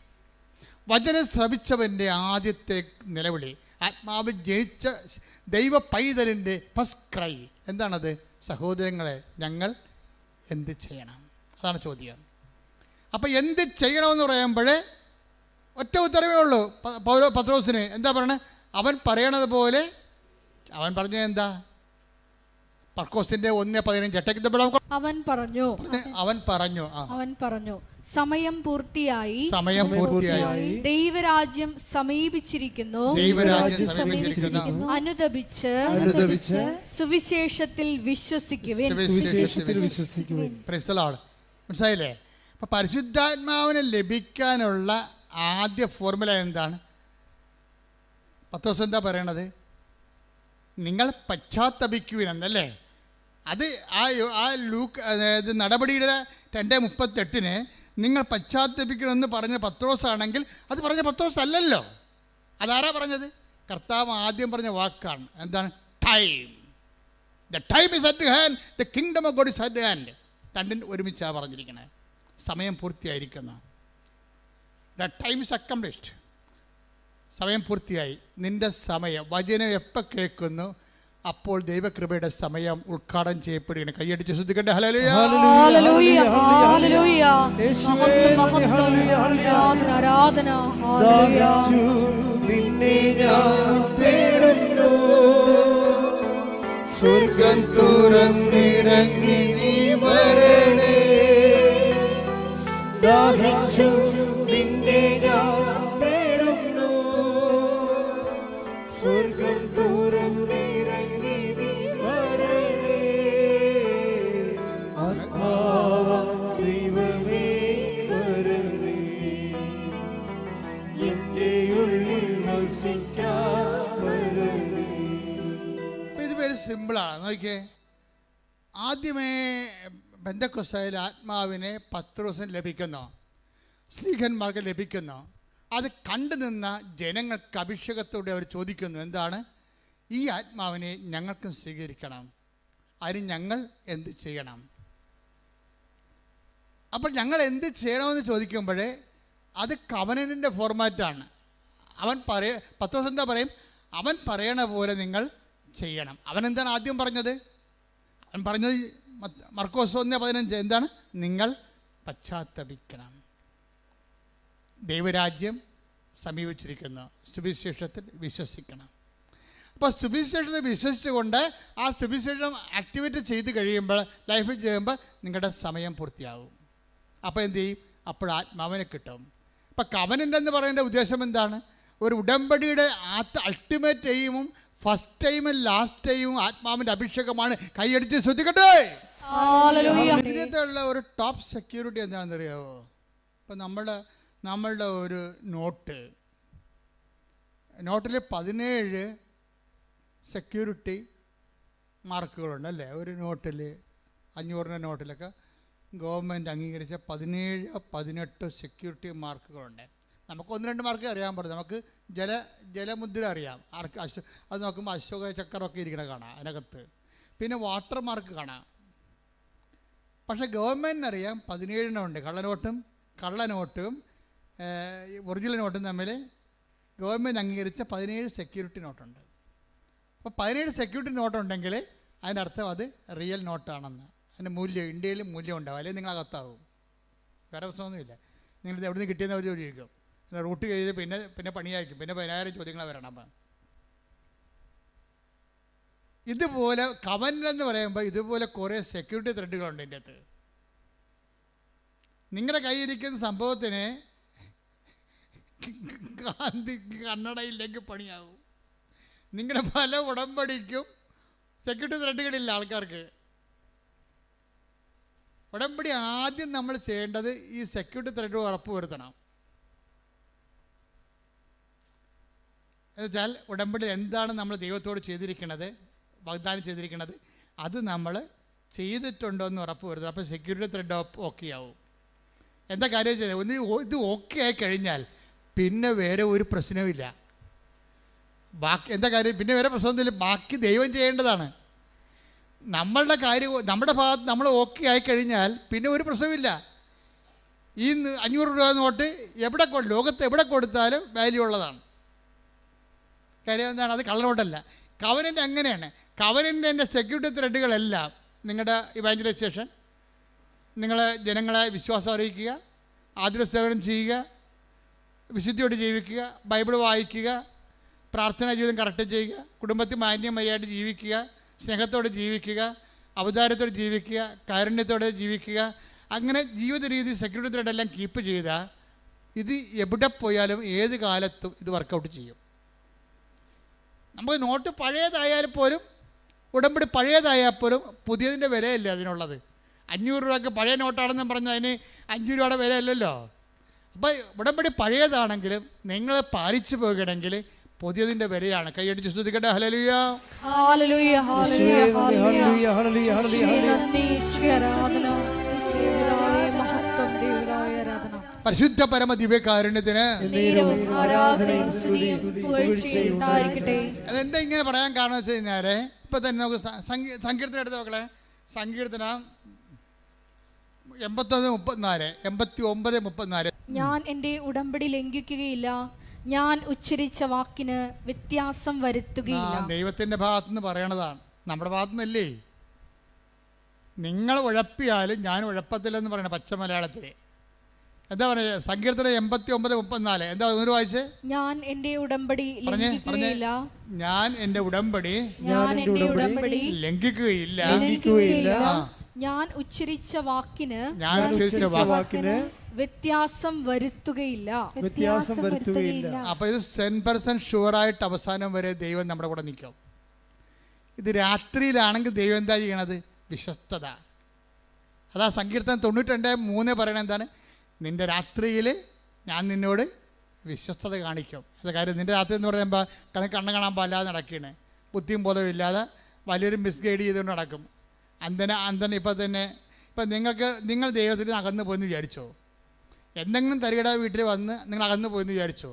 എന്നിട്ട് അന്തനെ വഴി കാണിക്കണ ചിലപ്പോൾ നിങ്ങളുടെ അളിയനായിരിക്കും നിങ്ങൾ വഴി കാണിക്കണത്, അല്ലെങ്കിൽ നിങ്ങൾ അയൽവാസി ആയിരിക്കും വഴി കാണിക്കണത്. നിങ്ങൾ എവിടെ കൊണ്ടുപോയി ഉറപ്പിച്ചാലും ശരി നിൻ്റെ രാത്രിയാണ്. പക്ഷെ നീ ഉടമ്പടി ദൈവം വിശ്വസ്തനായത് കാരണം നീ അഴിഞ്ഞു പോകാൻ, എൻ്റെ നിർമ്മലൻ അഴിഞ്ഞു പോകാൻ അനുവദിക്കുകയില്ല. കൈയടിച്ച് സ്തുതിക്കട്ടെ. ഹല്ലേലൂയ, ഹല്ലേലൂയ, ഹല്ലേലൂയ, ഹല്ലേലൂയ. യേശുവേ നന്ദി. ഹല്ലേലൂയ, ഹല്ലേലൂയ, ഹല്ലേലൂയ, ഹല്ലേലൂയ, ഹല്ലേലൂയ. യേശുവേ നന്ദി. ഹല്ലേലൂയ, ആരാധന, ആരാധന യേശുവേ, ആരാധന, ആരാധന, ആരാധന യേശുവേ, ആരാധന. അച്ഛൻ നേരത്തെ ഒരു വാക്ക് പറഞ്ഞായിരുന്നു. എന്താ പറഞ്ഞെന്നറിയാവോ? അതായത് ഈ ഉടമ്പടിയുടെ ധ്യാനം അവിടെ ദൈവവചനം മാത്രമല്ല കൈകാര്യം ചെയ്യത്തുള്ളൂ. ഈ ദൈവവചനം മാത്രം കൈകാര്യം ചെയ്യുന്ന കാരണം ദൈവവചനത്തിൻ്റെ തന്നെ ക്വാളിറ്റേറ്റീവിലാണ് ഇത് വർക്കൗട്ട് ചെയ്ത് പോണത്. ഇതുകൊണ്ട് പാസ്റ്റായിട്ടുള്ള ഉടമ്പടി ധ്യാനം, നേരത്തെ പണ്ട് നടന്ന ഉടമ്പടി ധ്യാനങ്ങളില്ലേ, ചിലരെ ദൈവം അതിലൂടെ കമ്മ്യൂണിക്കേറ്റ് ചെയ്യും. അപ്പോൾ അതിൻ്റെ ഡയമെൻഷൻ മാറിയില്ലേ ഉടമ്പടിയുടെ? നമുക്ക് ഉടമ്പടിക്ക് എപ്പോഴും നമ്മൾ അവർക്ക് ഒരു പ്രസൻറ്റ് ഡയമെൻഷനിലെ സാധാരണ മനുഷ്യൻ്റെ വാക്കുകൾക്കുള്ള ഇപ്പോൾ കഴിഞ്ഞ ദിവസങ്ങളിൽ ജോളി എന്നും പറഞ്ഞ് ഒരു മോള് സാക്ഷ്യം പറഞ്ഞു. അപ്പോൾ ജോളിയുടെ പ്രോബ്ലം എന്താ? ജോളിയുടെ പ്രോബ്ലം എന്ന് പറയണത് കോവിഡ് വന്നപ്പോൾ അവിടെ ഹോസ്റ്റൽ പൂട്ടിപ്പോയി. കോവിഡ് വന്നപ്പോൾ ഹോസ്റ്റൽ പൂട്ടിപ്പോയി, ജീവിക്കാൻ മാർഗ്ഗമില്ല. പക്ഷെ അവൾ ഉടമ്പടിയിലാണ്, അതാണ് സംഭവം. ഹോസ്റ്റൽ പൂട്ടി, ജീവിതമാർഗം പൂട്ടിയെങ്കിലും ജോളി ഉടമ്പടിയിലാണ്. അപ്പോൾ ഒരു ദിവസം പഴയ ധ്യാനം കൂടിക്കൊണ്ടിരിക്കുകയാണ്. കിട്ടിയ ധ്യാനം കൂടിയപ്പോൾ അതിനകത്ത് പറയുന്നുണ്ട്, ഫെബ്രുവരി 26, 27, 25, 26, 27 തീയതികളിൽ നീ അടഞ്ഞുപോയ നിൻ്റെ സ്ഥാപനം തുറന്നു വെക്കുക. ഒരു മെസ്സേജ് പണപ്പൊക്കണ്ടില്ലേ? ഏതോ ഒരു ധ്യാനത്തിൽ അന്ന് കിട്ടിയ ദർശനമാണത്. എന്താ പറയണത്? ഫെബ്രുവരി 25, 26, 27 ഈ ദിവസങ്ങളിൽ നിൻ്റെ സ്ഥാപനം അടഞ്ഞു പോയിട്ടുണ്ടെങ്കിൽ ഈ ദിവസം 3 ദിവസം തുറന്നു വെക്കണം. ആ കച്ചവടം പൂട്ടിപ്പോയതായിരിക്കും കേസ് കേട്ടേ, അതിന് വിൽക്കാനേ പറ്റത്തുള്ളായിരിക്കും. പക്ഷേ സ്ഥാപനം നീ തുറന്നു വെക്കണം. 28-ാം തീയതി അത്ഭുതം കാണിക്കും കർത്താവ്. ഒരു മെസ്സേജാണ്. പക്ഷേ എന്താ പ്രോബ്ലം വെച്ച് കഴിഞ്ഞാൽ അതിൻ്റെ മദർ ബോർഡും ഹാൻഡ്സെറ്റും പോലുള്ള സംഭവമാണ്. ഇപ്പോൾ ഒരാൾക്കൊരു മെസ്സേജ് പാസ് ചെയ്യണമെങ്കിൽ അയാൾക്ക് അഭിഷേകം കൊടുക്കും ദൈവം. ഇത് നിന്നെക്കുറിച്ചുള്ള മെസ്സേജാണെന്ന് പറയും. അത് ജനറലായിട്ട് പറഞ്ഞതാണ്. പക്ഷെ ദൈവം അവരെ ഉദ്ദേശിക്കുന്നുണ്ട്, അവരെ ലീഡ് ചെയ്യാൻ വേണ്ടി അത് ഉദ്ദേശിക്കുന്നുണ്ട്. ഉടനെ ജോലി എന്നാ ചെയ്യണമെന്ന് വെച്ച് കഴിഞ്ഞാൽ, ഈ പറഞ്ഞത് ഞങ്ങളുടെ വീടിന് വേണ്ടി കർത്താവ് പറഞ്ഞ മെസ്സേജാണ്. അതുകൊണ്ട് ചേട്ടായിയോട് പറഞ്ഞു, ചേട്ടായി നമ്മുടെ ഹോസ്റ്റൽ പൂട്ടിപ്പോയതാണ്, നമ്മൾ തുറക്കാൻ പോയി. ഇത് കർത്താവ് നമുക്ക് തന്ന സന്ദേശമാണ്. അതുകൊണ്ട് 26, 27, 25, 26, 27 തീയതികളിൽ ഫെബ്രുവരി മാസം നമ്മൾ തുറന്ന് വെച്ച് വിശ്വാസ പ്രമാണം ചെല്ലാം. അങ്ങനെയാണ് മെസ്സേജ്. തുറന്ന് വെച്ച് വിശ്വാസ പ്രമാണം ചെല്ലാൻ പറഞ്ഞിരിക്കുകയാണ്. അതുപോലെ തന്നെ ഭർത്താവും ഇവരോട് ചോദിച്ചിട്ട് ഈ ഹോസ്റ്റൽ തുറന്നിടും. കർത്താവിൻ്റെ വചനമല്ലേ കേട്ടത്, ഹോസ്റ്റൽ തുറന്നിടും. കാരണം അവർക്ക് ഹോസ്റ്റൽ അങ്ങനെ എല്ലാവർക്കും തുറക്കാനൊന്നും പറ്റത്തില്ല. എന്താ കാര്യത്തിൽ ആർക്ക് വേണ്ടിയാണ് ദൈവം ആ മെസ്സേജ് ഉദ്ദേശിക്കുന്നത്, അവർ കേൾക്കുമ്പോഴാണ് അതിന് അഭിഷേകം കിട്ടുന്നത്. ഹിയറിംഗ് അനോയിൻറ്റിങ് എന്ന് പറഞ്ഞ ഒരു വിഷയം അതാണ്. നമുക്ക് ഓൺ ദ സ്പോട്ടിലും കിട്ടും. അതുപോലെ ആരെയാണ് ദൈവം അതുകൊണ്ട് ഉദ്ദേശിക്കുന്നത്? ഇതൊരു ഗൈഡഡ് പോലെയാണ്. മെസ്സേജ് ഗൈഡഡ് ചെയ്തിട്ട് അതിൻ്റെ ഉടമസ്ഥയിലേക്ക് ആ മെസ്സേജ് പോകും. അപ്പോൾ ജോളി ഹസ്ബൻഡിനോട് പറയും, ഇത് നമുക്കുള്ള മെസ്സേജാണ്. ധ്യാനം പഴയതായിരിക്കാം, പക്ഷേ മെസ്സേജ് നമുക്കുള്ളതാണ് എന്ന് കർത്താവ് അവർക്ക് ഒരു ഇൻറ്റിമേഷൻ കൊടുക്കും. ഇവിടെ ഫെബ്രുവരി 25, 26, 27 തീയതിയിൽ ഹോസ്റ്റൽ തുറന്നിട്ട് വിശ്വാസപ്രമാണം ചെല്ലുന്നുണ്ടവരും കൂടി. 28-ാം തീയതി എന്തെങ്കിലും സംഭവിക്കുമെന്നല്ല പറയണത്. 28-ാം തീയതി സന്ധ്യ വരെ ഒന്നും സംഭവിക്കത്തില്ല. അപ്പോൾ ഹസ്ബൻഡ് ചോദിക്കും, നമുക്ക് തോന്നിയായിരിക്കും അല്ലേ? അപ്പോൾ ഇല്ല ചേട്ടാ, ഈശോ പറഞ്ഞാണെന്ന് പറയും. അപ്പോൾ 28-ാം തീയതി സന്ധ്യ കഴിഞ്ഞപ്പോൾ ഒരു 16 പിള്ളേരിങ്ങോട്ട് വന്നിട്ട് ഹോസ്റ്റൽ നിറഞ്ഞു. 16 കട്ടിലേ ഉള്ളു, 16 കട്ടിലും ആളായി. അതായത് ഇതെന്ന് പറഞ്ഞാൽ ഇത് പഴയ ഒരു മെസ്സേജ് അവർക്ക് വേണ്ടി ദൈവം സുരുക്കൂട്ടി വെച്ചിരിക്കുന്നതാണ്. അവർ വിഷയം വന്നപ്പോൾ അവർക്കത് അഭിഷേകം കൊടുത്തിരിക്കണം. അവരത് കാണാനിടയാക്കും. അത് എപ്പോഴും ഇടയാക്കുക എന്നുള്ളത് കർത്താവിൻ്റെ ഒരു നടപടിക്രമത്തിൻ്റെ ഭാഗമാണ്. നിൻ്റെ ജീവിത പങ്കാളിയെ കണ്ടെത്താൻ ഇടയാക്കും. എന്നെ ജെറമ്യ എടുത്ത് 29:14, നിങ്ങൾ എന്നെ കണ്ടെത്താൻ ഞാൻ അതാണ്. അതായത് നിങ്ങൾ പറഞ്ഞ്, നിങ്ങൾ എന്നെ കണ്ടെത്താൻ ഞാൻ ഇടയാക്കും. അപ്പൊ അതായത് നിങ്ങൾക്ക് ദൈവത്തെ കണ്ടെത്താൻ വേണ്ടി ദൈവം തന്നെ, നമുക്ക് കണ്ടെത്താൻ പാടല്ലേ, അതുകൊണ്ട് ദൈവം തന്നെ കണ്ടെത്താൻ വേണ്ടി നമ്മളെ ഗൈഡ് ചെയ്തുകൊണ്ടിരിക്കും. ഇതൊരു വല്ലാത്തൊരു ഗൈഡൻസാണ്. ഇതുകൊണ്ടാണ് നമ്മൾ കർക്കശമായിട്ട് വിശുദ്ധി പാലിക്കണമെന്ന് അച്ഛൻ പറഞ്ഞതിൻ്റെ കാരണം. നിങ്ങൾക്ക് ദൈവത്തിൽ വിശ്വാസമില്ലെങ്കിൽ നിങ്ങൾക്ക് എങ്ങനെയും ജീവിക്കാം. 2 ഭാര്യയെ 3 ഭാര്യയെ 5 ഭർത്താക്കന്മാരെ എങ്ങനെയും ജീവിക്കാം. വിശുദ്ധി ആവശ്യമില്ല, ദൈവത്തെ ആവശ്യമില്ല. പിന്നെ എന്തെങ്കിലും സങ്കല്പത്തിൽ ജീവിക്കുന്ന ആൾക്കാരാണെങ്കിൽ അവർക്ക് അങ്ങനെ അവരുടെ എന്തെങ്കിലുമൊക്കെ വിശ്വാസത്തിൽ അവർ ജീവിക്കും. പക്ഷേ സത്യസന്ധമായിട്ടാണ് നിങ്ങൾ ദൈവത്തെ സമീപിക്കണമെന്നുണ്ടെങ്കിൽ ദൈവം സമീപസ്ഥനാണ്. സത്യസന്ധമായിട്ട് അത് ഹൃദയം നുറുങ്ങിയവർ. Take the word of God. ശ്രദ്ധിക്കട്ടെ. ഹല്ലേലൂയ. സങ്കീർത്തനം 18-ാം തിരുവചനം. സങ്കീർത്തനം 34:18. ഹൃദയം നുറുങ്ങിയവർക്ക് കർത്താവ് സമീപസ്ഥനാണ്. മനമുരുകിയവരെ അവിടുന്ന് രക്ഷിക്കുന്നു. ഇതിന്റെ കൂടെയാണ് ഹൃദയശുദ്ധിയുള്ളവർ ദൈവത്തെ കാണുമെന്ന് പറയണത്. ഇപ്പൊ ഹൃദയം നുറുങ്ങിയിരിക്കണം, പറഞ്ഞ ഹൃദയശുദ്ധി ഇല്ല, കാപട്യമാണ് കൈയിരിക്കണത്. അത് വർക്കൗട്ട് ചെയ്യണം നിർബന്ധമില്ല. സങ്കീർത്തനം 34:18 വർക്കൗട്ട് ചെയ്യത്തില്ല. നിങ്ങളുടെ ഹൃദയം നുറങ്ങിയിരിക്കണം, സമ്മതിച്ച്, പക്ഷേ നിങ്ങളുടെ കയ്യിരിക്കണ കാപട്യമാണ്. അങ്ങനെയാണെങ്കിൽ ഇത് വർക്കൗട്ട് ചെയ്യത്തില്ല. അപ്പം വിശുദ്ധിക്ക് കവനൻ്റെ വർക്കൗട്ട് ചെയ്യാൻ ഒരു അഭിവാജ്യമായ അടിസ്ഥാന ഘടകമാണ് വിശുദ്ധി. അതുകൊണ്ടാണ് പറയണത്, കർത്താവ് പറഞ്ഞത് ആദ്യത്തെ വാക്ക് എന്താണ് പറഞ്ഞത്? സമയം പൂർത്തിയായിരിക്കുന്നു, അനുദപിക്കുക. ഇത് രണ്ടും ഒരു സംഭവമാണ്. സുവിശേഷത്തിൽ വിശ്വസിക്കണമെങ്കിൽ വേറെ എന്തിലും നിങ്ങൾക്ക് വിശ്വസിക്കാം, പക്ഷേ സുവിശേഷത്തിൽ വിശ്വസിക്കണമെങ്കിൽ നീ അനുദപിക്കേണ്ടി വരും. ലോകത്തുള്ള എന്ത് പുസ്തകമാണെങ്കിലും നിങ്ങൾക്ക് വിശ്വസിക്കാം, പക്ഷേ കർത്താവിൻ്റെ വചനത്തിൽ വിശ്വസിക്കണമെങ്കിൽ യു മസ്റ്റ് റിപ്പന്റ്. പ്രാർത്ഥിക്കുക, കർത്താവേ അനുദപിച്ചുകൊണ്ട് അങ്ങയുടെ വചനത്തിലെ വിശ്വസിച്ചുകൊണ്ട് അനുസരിച്ച് ജീവിക്കാൻ എന്നെ അഭിഷേകം ചെയ്യട്ടെ. ധ്യാനം നിങ്ങളെ കുടുംബം മനസ്സിലാകുന്നില്ലേ? അതിൻ്റെ അകത്ത് ക്രിസ്ത്യൻ നോൺ ക്രിസ്ത്യൻ അങ്ങനെയൊന്നും ഇല്ലെന്ന് തോന്നണം. കാര്യം കവനൻ്റെ റിസൾട്ട് വരുമ്പോൾ നമ്മൾക്ക് ആരാണ് ക്രിസ്ത്യൻ ആരാണ് നോൺ ക്രിസ്ത്യൻസ് എന്ന് എവിടെയും കിട്ടത്തില്ല. കാര്യം എന്താണ്? ആരാണ് ഹൃദയശുദ്ധിയുള്ളവരെ, ആരാണ് ദൈവത്തോട് സത്യസന്ധതയുള്ളവരെ, ആരാണ് വചനത്തിൽ വിശ്വസിക്കാൻ കഴിവുള്ളവർ. അത് കപ്പാസിറ്റിയാണത്, അതൊരു കപ്പാസിറ്റിയാണ്. നിങ്ങൾ വിജയിക്കേണ്ടത് കവനൻ്റ് കപ്പാസിറ്റി ഒരേ സമയം ഒരേ രീതിയിൽ പോണതാണ്. നിങ്ങൾ കവനൻ്റിലാണെങ്കിൽ കപ്പാസിറ്റി വർദ്ധിപ്പിക്കണം. നിങ്ങൾ അനുദപിക്കാൻ പറയുന്നതും സൽപ്രവൃത്തികൾ ചെയ്യാൻ പറയുന്നതും സാക്ഷികളാകാൻ പറയുന്നതിൻ്റെ ഉദ്ദേശം നിങ്ങളുടെ കപ്പാസിറ്റി എംപവർ ചെയ്യാനാണ്. എന്താണ്?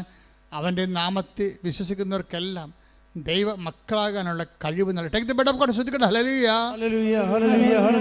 യോഹന്നാൻ 1:12 തന്നെ സ്വീകരിച്ചവർക്കെല്ലാം തന്നെ സ്വീകരിച്ചവർക്കെല്ലാം തന്റെ നാമത്തിൽ വിശ്വസിക്കുന്നവർക്കെല്ലാം ദൈവമക്കളാകാനുള്ള അവൻ കഴിവ് നൽകി.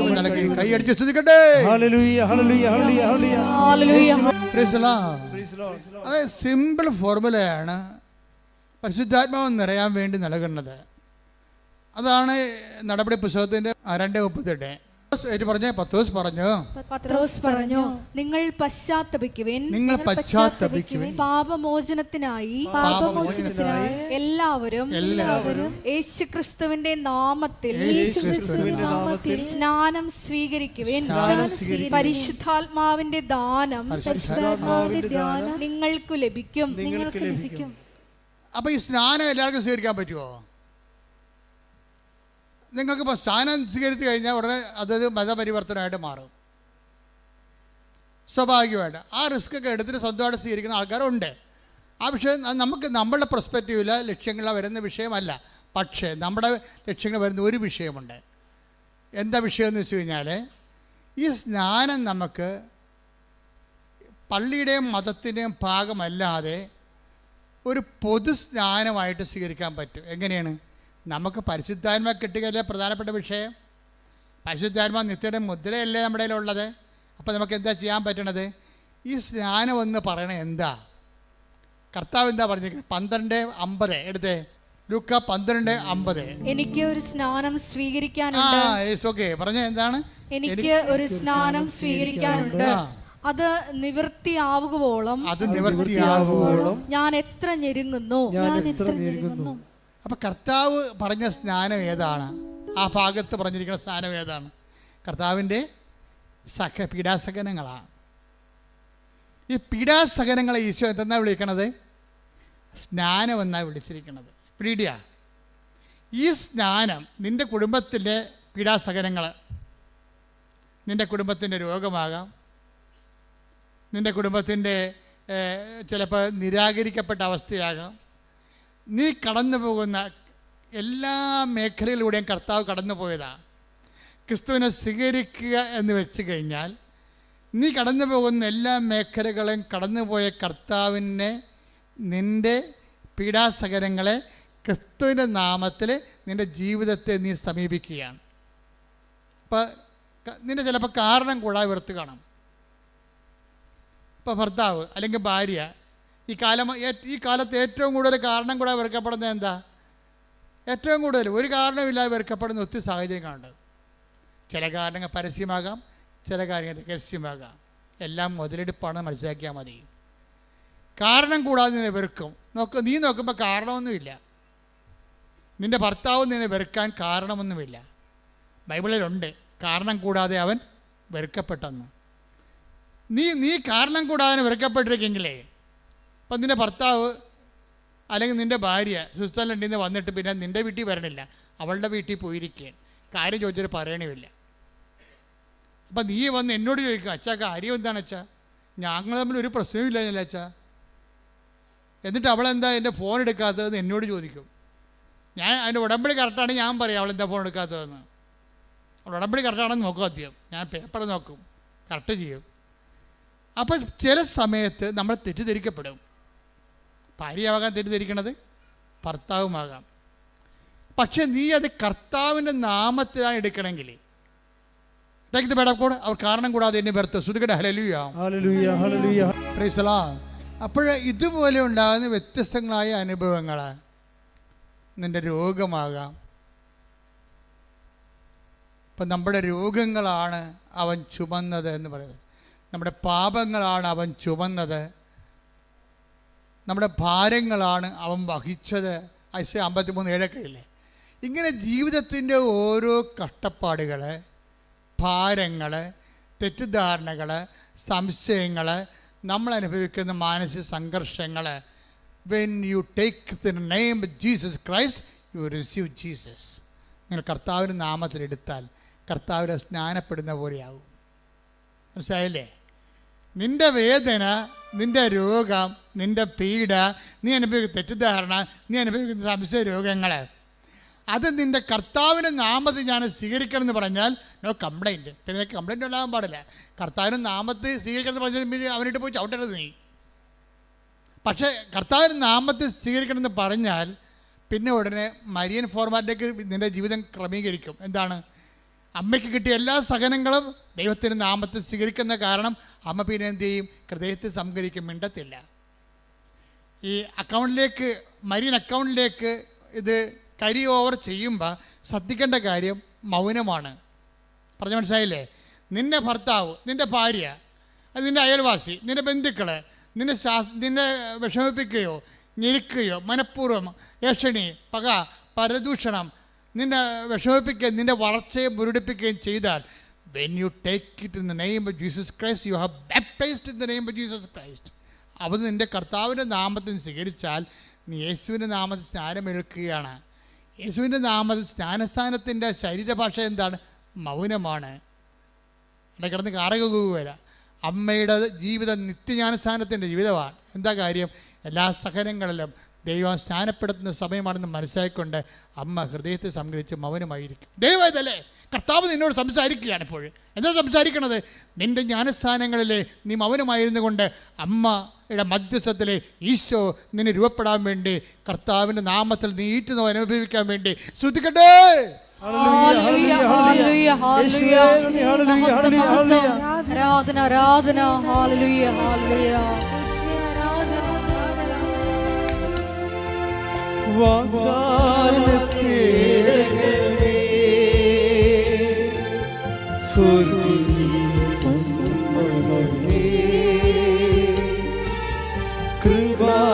കൃപാസനത്തിൻ്റെ അമ്മേ, പ്രസാദപരമാതാവേ,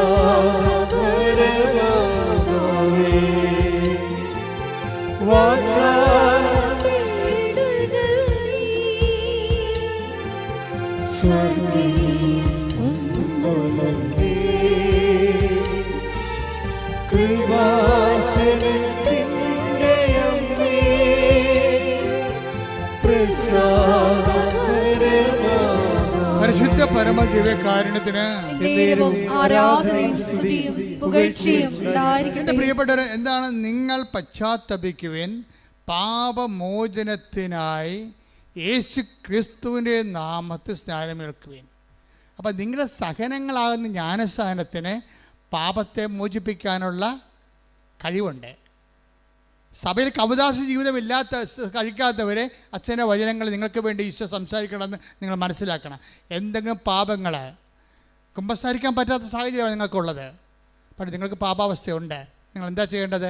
നിങ്ങളുടെ സഹനങ്ങളെ കർത്താവിൻ്റെ ജ്ഞാനസ്ഥാനമായിട്ട് എടുത്തുകൊണ്ട് യേശുവിൻ്റെ നാമത്തിൽ കാഴ്ചവെച്ചുകൊണ്ട് എൻ്റെ പാപത്തിന് ഞാൻ എൻ്റെ സഹനം കൊണ്ട് പരിഹാരം ചെയ്തുകൊണ്ട് കർത്താവിനെ ആത്മാവിനെ സ്നാനപ്പെടുത്തുന്നത് പ്രാർത്ഥിച്ചുകൊണ്ട് സ്തുതിക്കട്ടെ. അത് വിശ്വാസത്തിലാണ് ഈ സ്നാനം ആൾക്കാർ ചെയ്യണത്.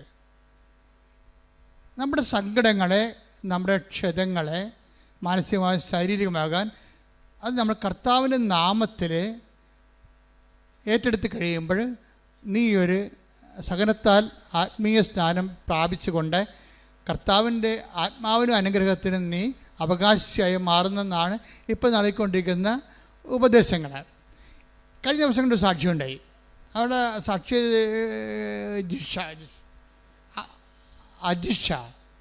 അജിഷ നടുവട്ടം സ്ഥലം എവിടെയാ? അങ്കമാലി. അജിഷയുടെ സാക്ഷ്യം ഇതുപോലെ കർത്താവിൻ്റെ ശരീരത്തോട് ഐക്യദാർഢ്യം പുലർത്തിക്കൊണ്ട് സ്നാനമേൽക്കുന്നതിലൂടെ ഉണ്ടാകുന്ന സൗഖ്യത്തിൻ്റെ സാക്ഷ്യമാണ്. അജിഷയുടെ വിഷയം എന്താണ്? അജിഷയ്ക്ക് കോവിഡ് വന്ന് സർവാംഗം തളർന്നുപോയി. ഡോക്ടർ പറഞ്ഞു ഇനി എഴുന്നേറ്റ് നടക്കുമെന്ന് തോന്നണില്ല എന്ന് പറഞ്ഞു. അപ്പോൾ ഇവള് ഈശോയെ മനസ്സിൽ ധ്യാനിച്ചുകൊണ്ട് പറഞ്ഞ് ഞാൻ എഴുന്നേറ്റ് നടക്കുമെന്ന് പറഞ്ഞു. എന്താ കാര്യം? കർത്താവിനെ നടത്തുമെന്ന് എൻ്റെ അർത്ഥം.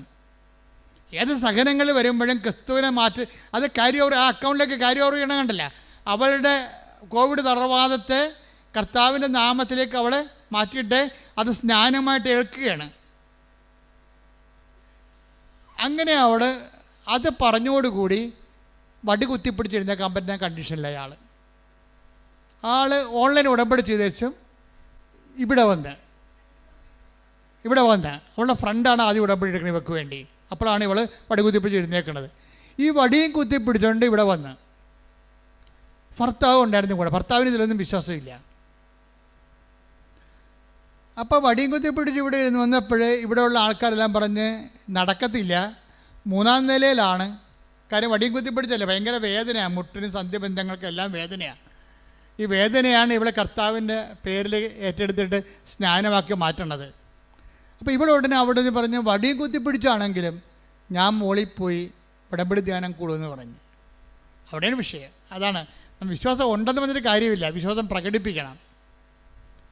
വടിയും കുത്തിപ്പിടിച്ചാണെങ്കിലും ഞാൻ അപ്പം അനങ്ങാൻ പാടില്ല. പാർട്ടിക്ക് കസലാണ് ഇരിപ്പ്, എല്ലാ ബന്ധങ്ങളിലും വേദന ഉണ്ട്. വടിയും കുത്തിപ്പിടിച്ചാണ് നടക്കുന്നത്. ഇപ്പോൾ വടിയും കുത്തിപ്പിടിച്ച് ഇവിടെ ഉടമ്പടി നടക്കത്തില്ലെന്ന് പറയുമ്പോൾ ഇവിടെ പറയും ഉടമ്പടി വടിയും കുത്തിപ്പിടിച്ചാണെങ്കിലും ഞാൻ മോളിൽ കയറി ഉടമ്പടി എടുക്കുമെന്ന് പറയും. അപ്പോൾ അത് സിൻസിയറല്ലേ? ഹൃദയശുദ്ധിയുള്ളവർ ദൈവത്തെ കാണുന്നില്ലേ? അതാ ഹൃദയശുദ്ധിയല്ലേ? അത് കളങ്കമില്ലല്ലോ.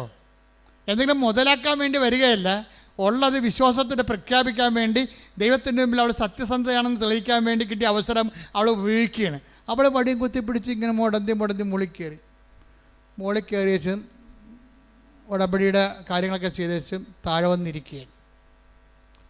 വന്നിരിക്കുമ്പോൾ ഒരു ചുവപ്പ് ഷർട്ട് ഒരു വെള്ള മുണ്ട് കൊടുത്ത ഒരാൾ ഇവിടുത്തെ വരും. എന്താ നിങ്ങൾ ഇവിടെ വന്നെന്ന് ചോദിക്കും. അപ്പോൾ കാര്യം പറയും. അപ്പോൾ നിങ്ങൾ ഒറ്റക്കാണോ? അല്ല, ഭർത്താവുണ്ട്. ശരി, ഭർത്താവിന് എന്താ കൊണ്ടുവന്നതെന്ന് ചോദിക്കും. ഇത് ചോദിച്ചിട്ട് ആ മനുഷ്യനുടനെ പിന്നെ ഇവിടെ നോക്കുമ്പോൾ ഈ ആളെ കാണത്തില്ല. താഴേക്ക് നോക്കുമ്പോൾ, പുറകിൽ നോക്കുമ്പോൾ ഭർത്താവ് ഇരിക്കുന്ന സ്ഥലത്ത് നോക്കുമ്പോൾ ഭർത്താവിനും കാണാനില്ല. കുറച്ച് കഴിയുമ്പോൾ ഭർത്താവ് വരും. എന്താ പ്രശ്നം വെച്ചാൽ ഭർത്താവിൻ്റെ അസുഖം അൾസറാണ്. കുടൽ പഴുത്തിട്ട് ചോരയും പഴുപ്പും കൂടി മരത്തി കൂടി വരുന്ന അസുഖമാണ്. അത് മാറണില്ലത്. അത് വർഷമായിട്ട് കുടൽ പുണ്ണായി പോയിട്ട് ചോരയും പഴുപ്പും ചീറ്റണ അസുഖമാണ്. പാങ്ക്രിയാസ്, കുടലല്ല, പാങ്ക്രിയാസ്. അപ്പോൾ ഈ അസുഖമാണ്. ഈ അസുഖത്തിന് ആണ് ഭർത്താവ് വന്നത്, പക്ഷേ അയാൾക്ക് വിശ്വാസം ഇല്ലല്ലോ. വൈഫാണെങ്കിൽ വിശ്വാസത്തിൽ ഉടനെ അവളെ വിശ്വാസം പ്രഖ്യാപിച്ച് കഴിഞ്ഞു. ഈ വടിയും കുത്തിപ്പിടിച്ച് മുകളിലോട്ട് കയറി അവൾ വിശ്വാസം പ്രഖ്യാപിച്ച് അത് സത്യസന്ധമാണെന്ന് സർട്ടിഫൈഡ് ഫെയ്ത്താണത്. അതാണ് ഇപ്പോൾ നമ്മുടെയൊക്കെ ഫെയ്ത്താണെങ്കിലും സർട്ടിഫൈഡ് ആക്കാനുള്ള സാഹചര്യങ്ങൾ നമ്മൾ ജ്ഞാനസ്ഥാനത്തോടെ സംഭവിക്കുന്നത്.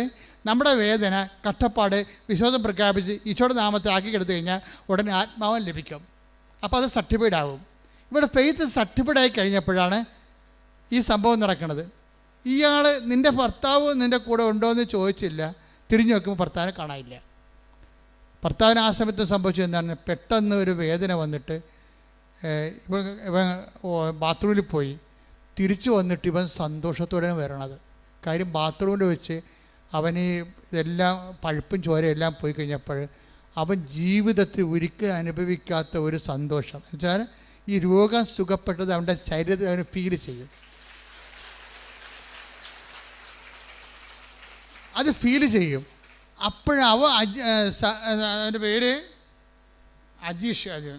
അജി വന്നിട്ട് പറയും, ഇനി എങ്ങനെ സംഭവം ഉണ്ടായി, ഇപ്പം എനിക്ക് നല്ല സുഖമാണ്. ഇപ്പം വരാൻ അറിയാമല്ലോ, ഈ പങ്ക്രിയാസ് പഴുത്ത ആളെ കൊണ്ടുവരുമ്പോൾ അറിയാമല്ല എന്താ വകുപ്പിലേക്ക് വരണമെന്ന്. അതെല്ലാം സെക്കൻഡുകൾക്കുള്ളിൽ മാറി ഇവൻ ഓക്കെ ആവും. ഇന്ന് വരെ ആ അസുഖം അവനില്ല. ആ സാക്ഷ്യം നിങ്ങൾ കിടപ്പുണ്ട്. എന്താ സംഭവിച്ചത്? ഇവളാണെങ്കിൽ ഈ അജീഷ എന്ന് പറയുന്നതാണെങ്കിൽ ഉടമ്പടി എടുത്തോടുകൂടി അവളുടെ രോഗം വടിയെ കുത്തിപ്പിടിച്ച് നടന്ന ആൾ വടിയെല്ലാം മാറ്റി ആൾ ഓക്കെ ആയി വണ്ടിയെ പോകാൻ തുടങ്ങിയ അവസ്ഥ. സ്വന്തമായിട്ട് സ്കൂട്ടർ ഓടിക്കാൻ തുടങ്ങി. സ്കൂട്ടർ ഓടിച്ചിട്ട് അവൾ 3 കൊല്ലമായിട്ട് അവൾക്ക് ജോലിയില്ല. 3ാമത്തെ കൊല്ലം ശരിക്കും ഇയർ ബാക്ക് ആയില്ലേ. എന്നിട്ട് ഒരു നേഴ്സായിട്ട് അവൾ അപ്പോയിൻമെൻ്റായി, ജോലിയായി. പ്രബടാന്നാണ് ഈശോ. അതായത് ഒരിക്കൽ നീ വിശ്വാസം സത്യസന്ധമാണെന്ന് പ്രഖ്യാപിച്ചു കഴിഞ്ഞാൽ ദൈവം ആരാണെന്ന്, ദൈവത്തിൻ്റെ നാമം എന്താണെന്ന്, യേശുവിൻ്റെ നാമത്തിൽ സ്നാനപ്പെട്ട് കഴിഞ്ഞാൽ ഉണ്ടാകുന്ന നിത്യസൗഖ്യം എന്താണെന്ന്, ശരീരസൗഖ്യം എന്താണെന്ന് നമ്മൾ തിരിച്ചറിയും. ഇതെന്ന് പറഞ്ഞാൽ ആരാണ്? ആർക്കും വേണമെങ്കിൽ അവരെ, അതായത് ഒരു മതത്തിൻ്റെ ഭാഗമല്ലാതെ നിന്നുകൊണ്ട് തന്നെ ക്രിസ്തുവിൻ്റെ ഭാഗമായിക്കൊണ്ട് ഇവിടെ സന്തോഷത്തോടെയും കരുത്തോടെയും നിത്യരക്ഷയോടെ ജീവിക്കാനുള്ള സാധ്യതകൾ നിങ്ങൾ സ്വയമായിട്ട് പ്രവർത്തനത്തിൻ്റെ സത്യസന്ധതയിലൂടെ കണ്ടെത്തേണ്ടതാണ്. ശ്രുതിക്കട്ടെ ഹല്ലേലൂയ. ഞാനിങ്ങനെ നിങ്ങളുടെ ഓരോ മനുഷ്യരുടെ അനുഭവങ്ങളിലൂടെയാണ് സുവിശേഷ വ്യാഖ്യാനിക്കുന്നത്. അപ്പം ഞാൻ പറഞ്ഞു നിങ്ങളോട് ഒരു മതത്തിൻ്റെ ഭാഗമാണെന്ന് പറഞ്ഞ് നിങ്ങളോടെ പറയും അച്ഛൻ മതം ഉപേക്ഷിക്കാൻ പറഞ്ഞാൽ നിന്നവർ. നിങ്ങൾ ജനിച്ച മതത്തിൽ, വിശ്വാസത്തിൽ, സംസ്കാരത്തിൽ, അത് സംസ്കാര രീതിയിൽ ജീവിച്ചു പോകും. പക്ഷെ ക്രിസ്തുവിനെ സ്വീകരിക്കണം ഇതുമായിട്ട് ഒരു ബന്ധമുള്ള കാര്യമില്ല. ക്രിസ്തുവിനെ സ്വീകരിക്കാൻ നിങ്ങൾക്ക് വേണ്ടത് അനുതാപവും അവൻ്റെ നാമത്തിലുള്ള വിശ്വാസവും ആ വിശ്വാസത്തിനനുസരിച്ചുള്ള പ്രവർത്തനങ്ങളുമാണ്. ഞങ്ങളെ പിന്നെ ഔദ്യോഗിക സഭയിലെ അംഗങ്ങൾ അത് ജന്മനായി ഞങ്ങൾക്ക് ദൈവം ആ ഒരു കൃപ തന്നതാണ്. കൗദാസ്യ ജീവിതം കുമ്പസാരിക്കാനും വിവാഹം എന്ന കുഞ്ഞുങ്ങളെ പുണ്യഭവന വളർത്താൻ കൗദാസ്യവുമായിട്ട് ഐക്യപ്പെട്ടുകൊണ്ട് ഒരു കൂദാസ്യ ജീവിതം നയിക്കാൻ വേണ്ടി ക്രിസ്തു സ്ഥാപിച്ച സഭയിൽ ഞങ്ങൾക്ക് പട്ടാഭിഷേകം തന്നു. അത് ഒരു ദൈവകൃപയാണ്. അതിൽ ഞങ്ങൾക്ക് ഭയങ്കര സന്തോഷവും അഭിമാനമുണ്ട്. പക്ഷേ അതിലേക്ക് നിങ്ങളെ 0 പോയിൻ്റ് നിൽക്കുന്ന ആൾക്കാർ ആ സങ്കീർണതയിലേക്ക് വരുന്നതിന് ഇറ്റ് വിൽ ടേക്ക് ടൈം. അത് ചിലപ്പോൾ അങ്ങനെ വരണമെന്ന് ദൈവം ചിലപ്പോൾ അങ്ങനെ അനുവദിക്കത്തുമില്ല. അങ്ങനെ ഒരു സാഹചര്യം ചിലപ്പോൾ നിങ്ങൾക്ക് അനുവദിക്കത്തില്ല. അങ്ങനെ ഒരു സാഹചര്യം നിങ്ങൾക്ക് ഉണ്ടാവത്തില്ല. അങ്ങനെ ജീവിത സാഹചര്യം പ്രതികൂലമാണെങ്കിലും ക്രിസ്തുവിനെ സ്വീകരിക്കാനുള്ള വിഷയങ്ങൾ ലളിതമാണ്. അപ്പം മാതാവിൻ്റെ നിങ്ങളുടെ ജീവിതത്തിൻ്റെ കാര്യം നമ്മുടെ ദുഃഖങ്ങളാണ് അവൻ ചുമന്നത്. സകല മനുഷ്യർക്ക് വേണ്ടിയുള്ള സന്തോഷത്തിൻ്റെ സദ്വാർത്ത എന്ന് പറയുമ്പോൾ അത് ക്രിസ്ത്യാനികൾക്ക് വേണ്ടി മാത്രമുള്ളതല്ലെന്നാണ് ഞാനീ പറഞ്ഞതിൻ്റെ രത്നച്ചുരുക്കം. കർത്താവ് ജനിച്ചപ്പോഴേ മാലാഖ നൽകിയ മംഗളവാർത്തയിൽ ഒന്ന് സകല മനുഷ്യർക്കും വേണ്ടിയുള്ള സന്തോഷത്തിൻ്റെ സദ്വാർത്ത. That is I am proclaiming. സുവിശേഷത്തിൽ മാലാഖ എന്നാണ് ഇടയന്മാരോട് പറഞ്ഞത്, യഹൂദന്മാരല്ലാത്തവരോട് പറഞ്ഞത്. എന്താ പറഞ്ഞത്? ഇത് ക്രിസ്തു സകല മനുഷ്യർക്ക് വേണ്ടിയുള്ള സന്തോഷത്തിൻ്റെ സദ്വാർത്ത. അതേ ഞാൻ പറഞ്ഞിട്ടുള്ളൂ. അതായത് ക്രിസ്തു സന്തോഷത്തിൻ്റെ സദ്വാർത്തയാണ്. ആ സന്തോഷം മാനവരാശിയുടെ അവകാശമാണ്. കൈയടിച്ച് സ്തുതിക്കട്ടെ ഹല്ലേലൂയ. തലയിലും ഇടത് കൈ നെഞ്ചത്തും വലത് കൈ ശിരസിലും വെച്ചുകൊണ്ട് സർവാംഗ രോഗങ്ങൾക്കായി ക്രിസ്തുവിൻ്റെ നാമത്തിൽ പ്രാർത്ഥിക്കാം. മാതാവ് നമുക്ക് വേണ്ടി മാധ്യസ്ഥം വഹിക്കുന്നു. ഇട്ടുമുഴക്കാൻ പോലെ സ്തുതിക്കട്ടെ. കർത്താവേ, നിന്റെ ഉന്നതമായ നാമത്തിന് സ്വസ്ഥം ചെയ്യുന്നു. കർത്താവേ, നിന്റെ വിശുദ്ധ പൗരോഹിത്യത്തെ മഹത്വപ്പെടുത്തണമേ. കർത്താവേ, സഭയിലുള്ള സാന്നിധ്യം പ്രകടമാക്കണമേ. അടിപ്പിണർ പോലെ, വൈതാക്കാലം പോലെ ദൈവികമായ ശക്തി ഉച്ചമുതൽ ഉള്ളംകാലം വരെ ഈശോയുടെ നാമത്തിൽ അടിപ്പിണർ പോലെ കർത്താവേ പ്രസരിക്കട്ടെ എന്ന് പ്രാർത്ഥിക്കുന്നു. ഞങ്ങളും ഞങ്ങളുടെ പൂർവികരും അങ്ങയുടെ തിരുസന്നിധി ചെയ്തു പോയ നിന്ദാപമാനങ്ങളെ ഓർത്തുകൊണ്ട് കർത്താവേ, അങ്ങയുടെ തിരിച്ചോരെ ഓർത്തുകൊണ്ട് കണ്ണു തോന്നണമെന്ന് പ്രാർത്ഥിക്കുന്നു. കർത്താവേ, നിന്റെ തിരുമുറിവാർന്ന വലതുകരം, അണിപ്പെടുതാഴ്ന്ന അത്ഭുതകരം ഓരോ മുഴകളെ സ്പർശിക്കണമേ, ഓരോ സിസ്റ്റുകളെ സ്പർശിക്കണമേ, ക്യാൻസറിനെ സ്പർശിക്കണമേ, ഓരോ അവയവങ്ങൾ ഉണ്ടാകുന്ന രോഗങ്ങളെ സ്പർശിക്കണമേ. ഓരോ കോശങ്ങളെയും കർത്താവിൻ്റെ വിശുദ്ധമായ രക്തത്താൽ കഴുകണമേ. ഞരമ്പുകളെ കഴുകണമേ. വാതരോഗികള്, കിഡ്നി രോഗികള്, ഹൃദയരോഗികള്, തൊണ്ട അസുഖങ്ങളുള്ളത്, സ്പോണ്ടിലോസിന് അസുഖമുള്ളവര്, തലച്ചോറിന് രോഗങ്ങളുള്ളവര്, ശ്വാസകോശങ്ങൾക്ക് രോഗങ്ങളുള്ളവര്, ബ്രസ്റ്റിന് രോഗങ്ങളുള്ളവര്, ഉദര രോഗങ്ങള്, പാൻക്രിയാസ് രോഗങ്ങള്, ശ്വാസകോശ രോഗങ്ങള് യേശു ക്രിസ്തുവിന്റെ ഉന്നതമായ നാമത്തില് മാറിപ്പോട്ടെ.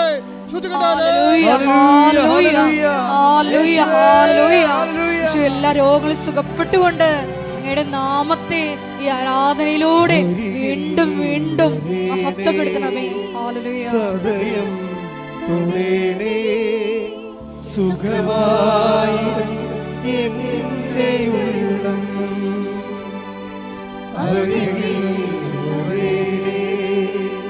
സദയം തുടേണേ, സുഖമായി എന്റെ ഉള്ളം. കൈകൾ രണ്ടും പിണച്ച് നെഞ്ചത്ത് വെക്കുക. ജീവിത വിഷയങ്ങൾക്ക് വേണ്ടി പ്രാർത്ഥിക്കുന്ന സമയമാണ്. ഓൺലൈനുള്ളവർ ശ്രദ്ധിക്കുക. ജോലിയില്ലാത്തവര്, വീടില്ലാത്തവര്, വഴിയില്ലാത്തവര്, വിദേശങ്ങളിൽ ജയിലിൽ അകപ്പെട്ടിരിക്കുന്നവര്, വിദേശ ജോലിക്ക് തടസ്സമുള്ളവര്, വിദേശത്ത് ജോലി നഷ്ടപ്പെട്ടവര് എല്ലാവരും ഓർത്ത് പ്രാർത്ഥിക്കുന്ന, നിങ്ങളെ വേദനിപ്പിക്കുന്നവര്, ജോലി സ്ഥലങ്ങളിൽ നിങ്ങളെ മാനസികമായി പീഡിപ്പിക്കുന്നവര് എല്ലാവരും വിശുദ്ധമായ രക്തത്താൽ കർത്താവ് തളിക്കപ്പെടട്ടെ. കർത്താവേ, ജോലി നാട്ടിലില്ലാത്തവര്, പരീക്ഷ എഴുതി നിൽക്കുന്നവര്, റിസൾട്ട് പ്രതീക്ഷിക്കുന്നവര്, പരീക്ഷ ചിലർ തോറ്റുപോയിട്ടുണ്ടെങ്കിൽ അവരെ സംബന്ധിച്ച് പ്രാർത്ഥിക്കുന്നു. അവരുടെ ജീവിതത്തെ സംബന്ധിച്ച് പ്രാർത്ഥിക്കുന്നു. അവരുടെ കാൽക്കുലേഷൻ സംബന്ധിച്ച് പ്രാർത്ഥിക്കുന്നു.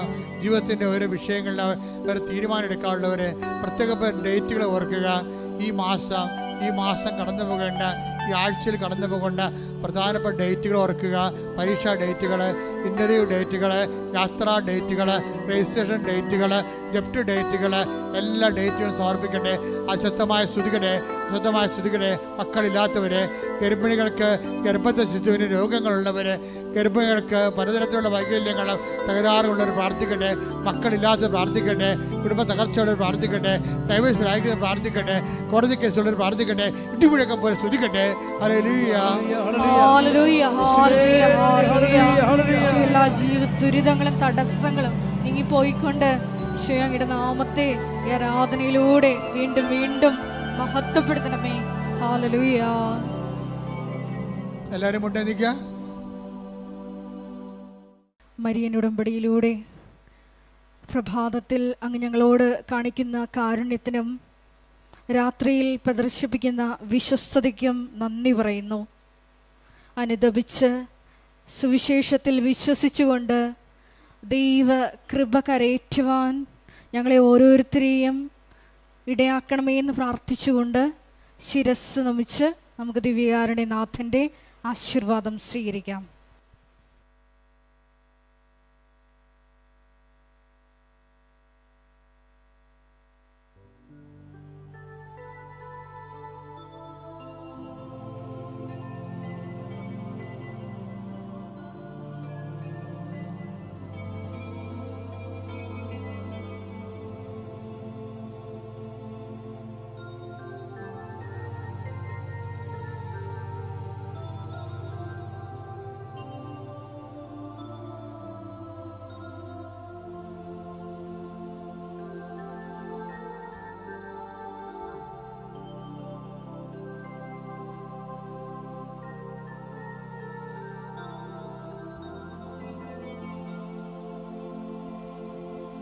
പരിശുദ്ധ പരമമാ ദിവ്യകാരുണ്യമേ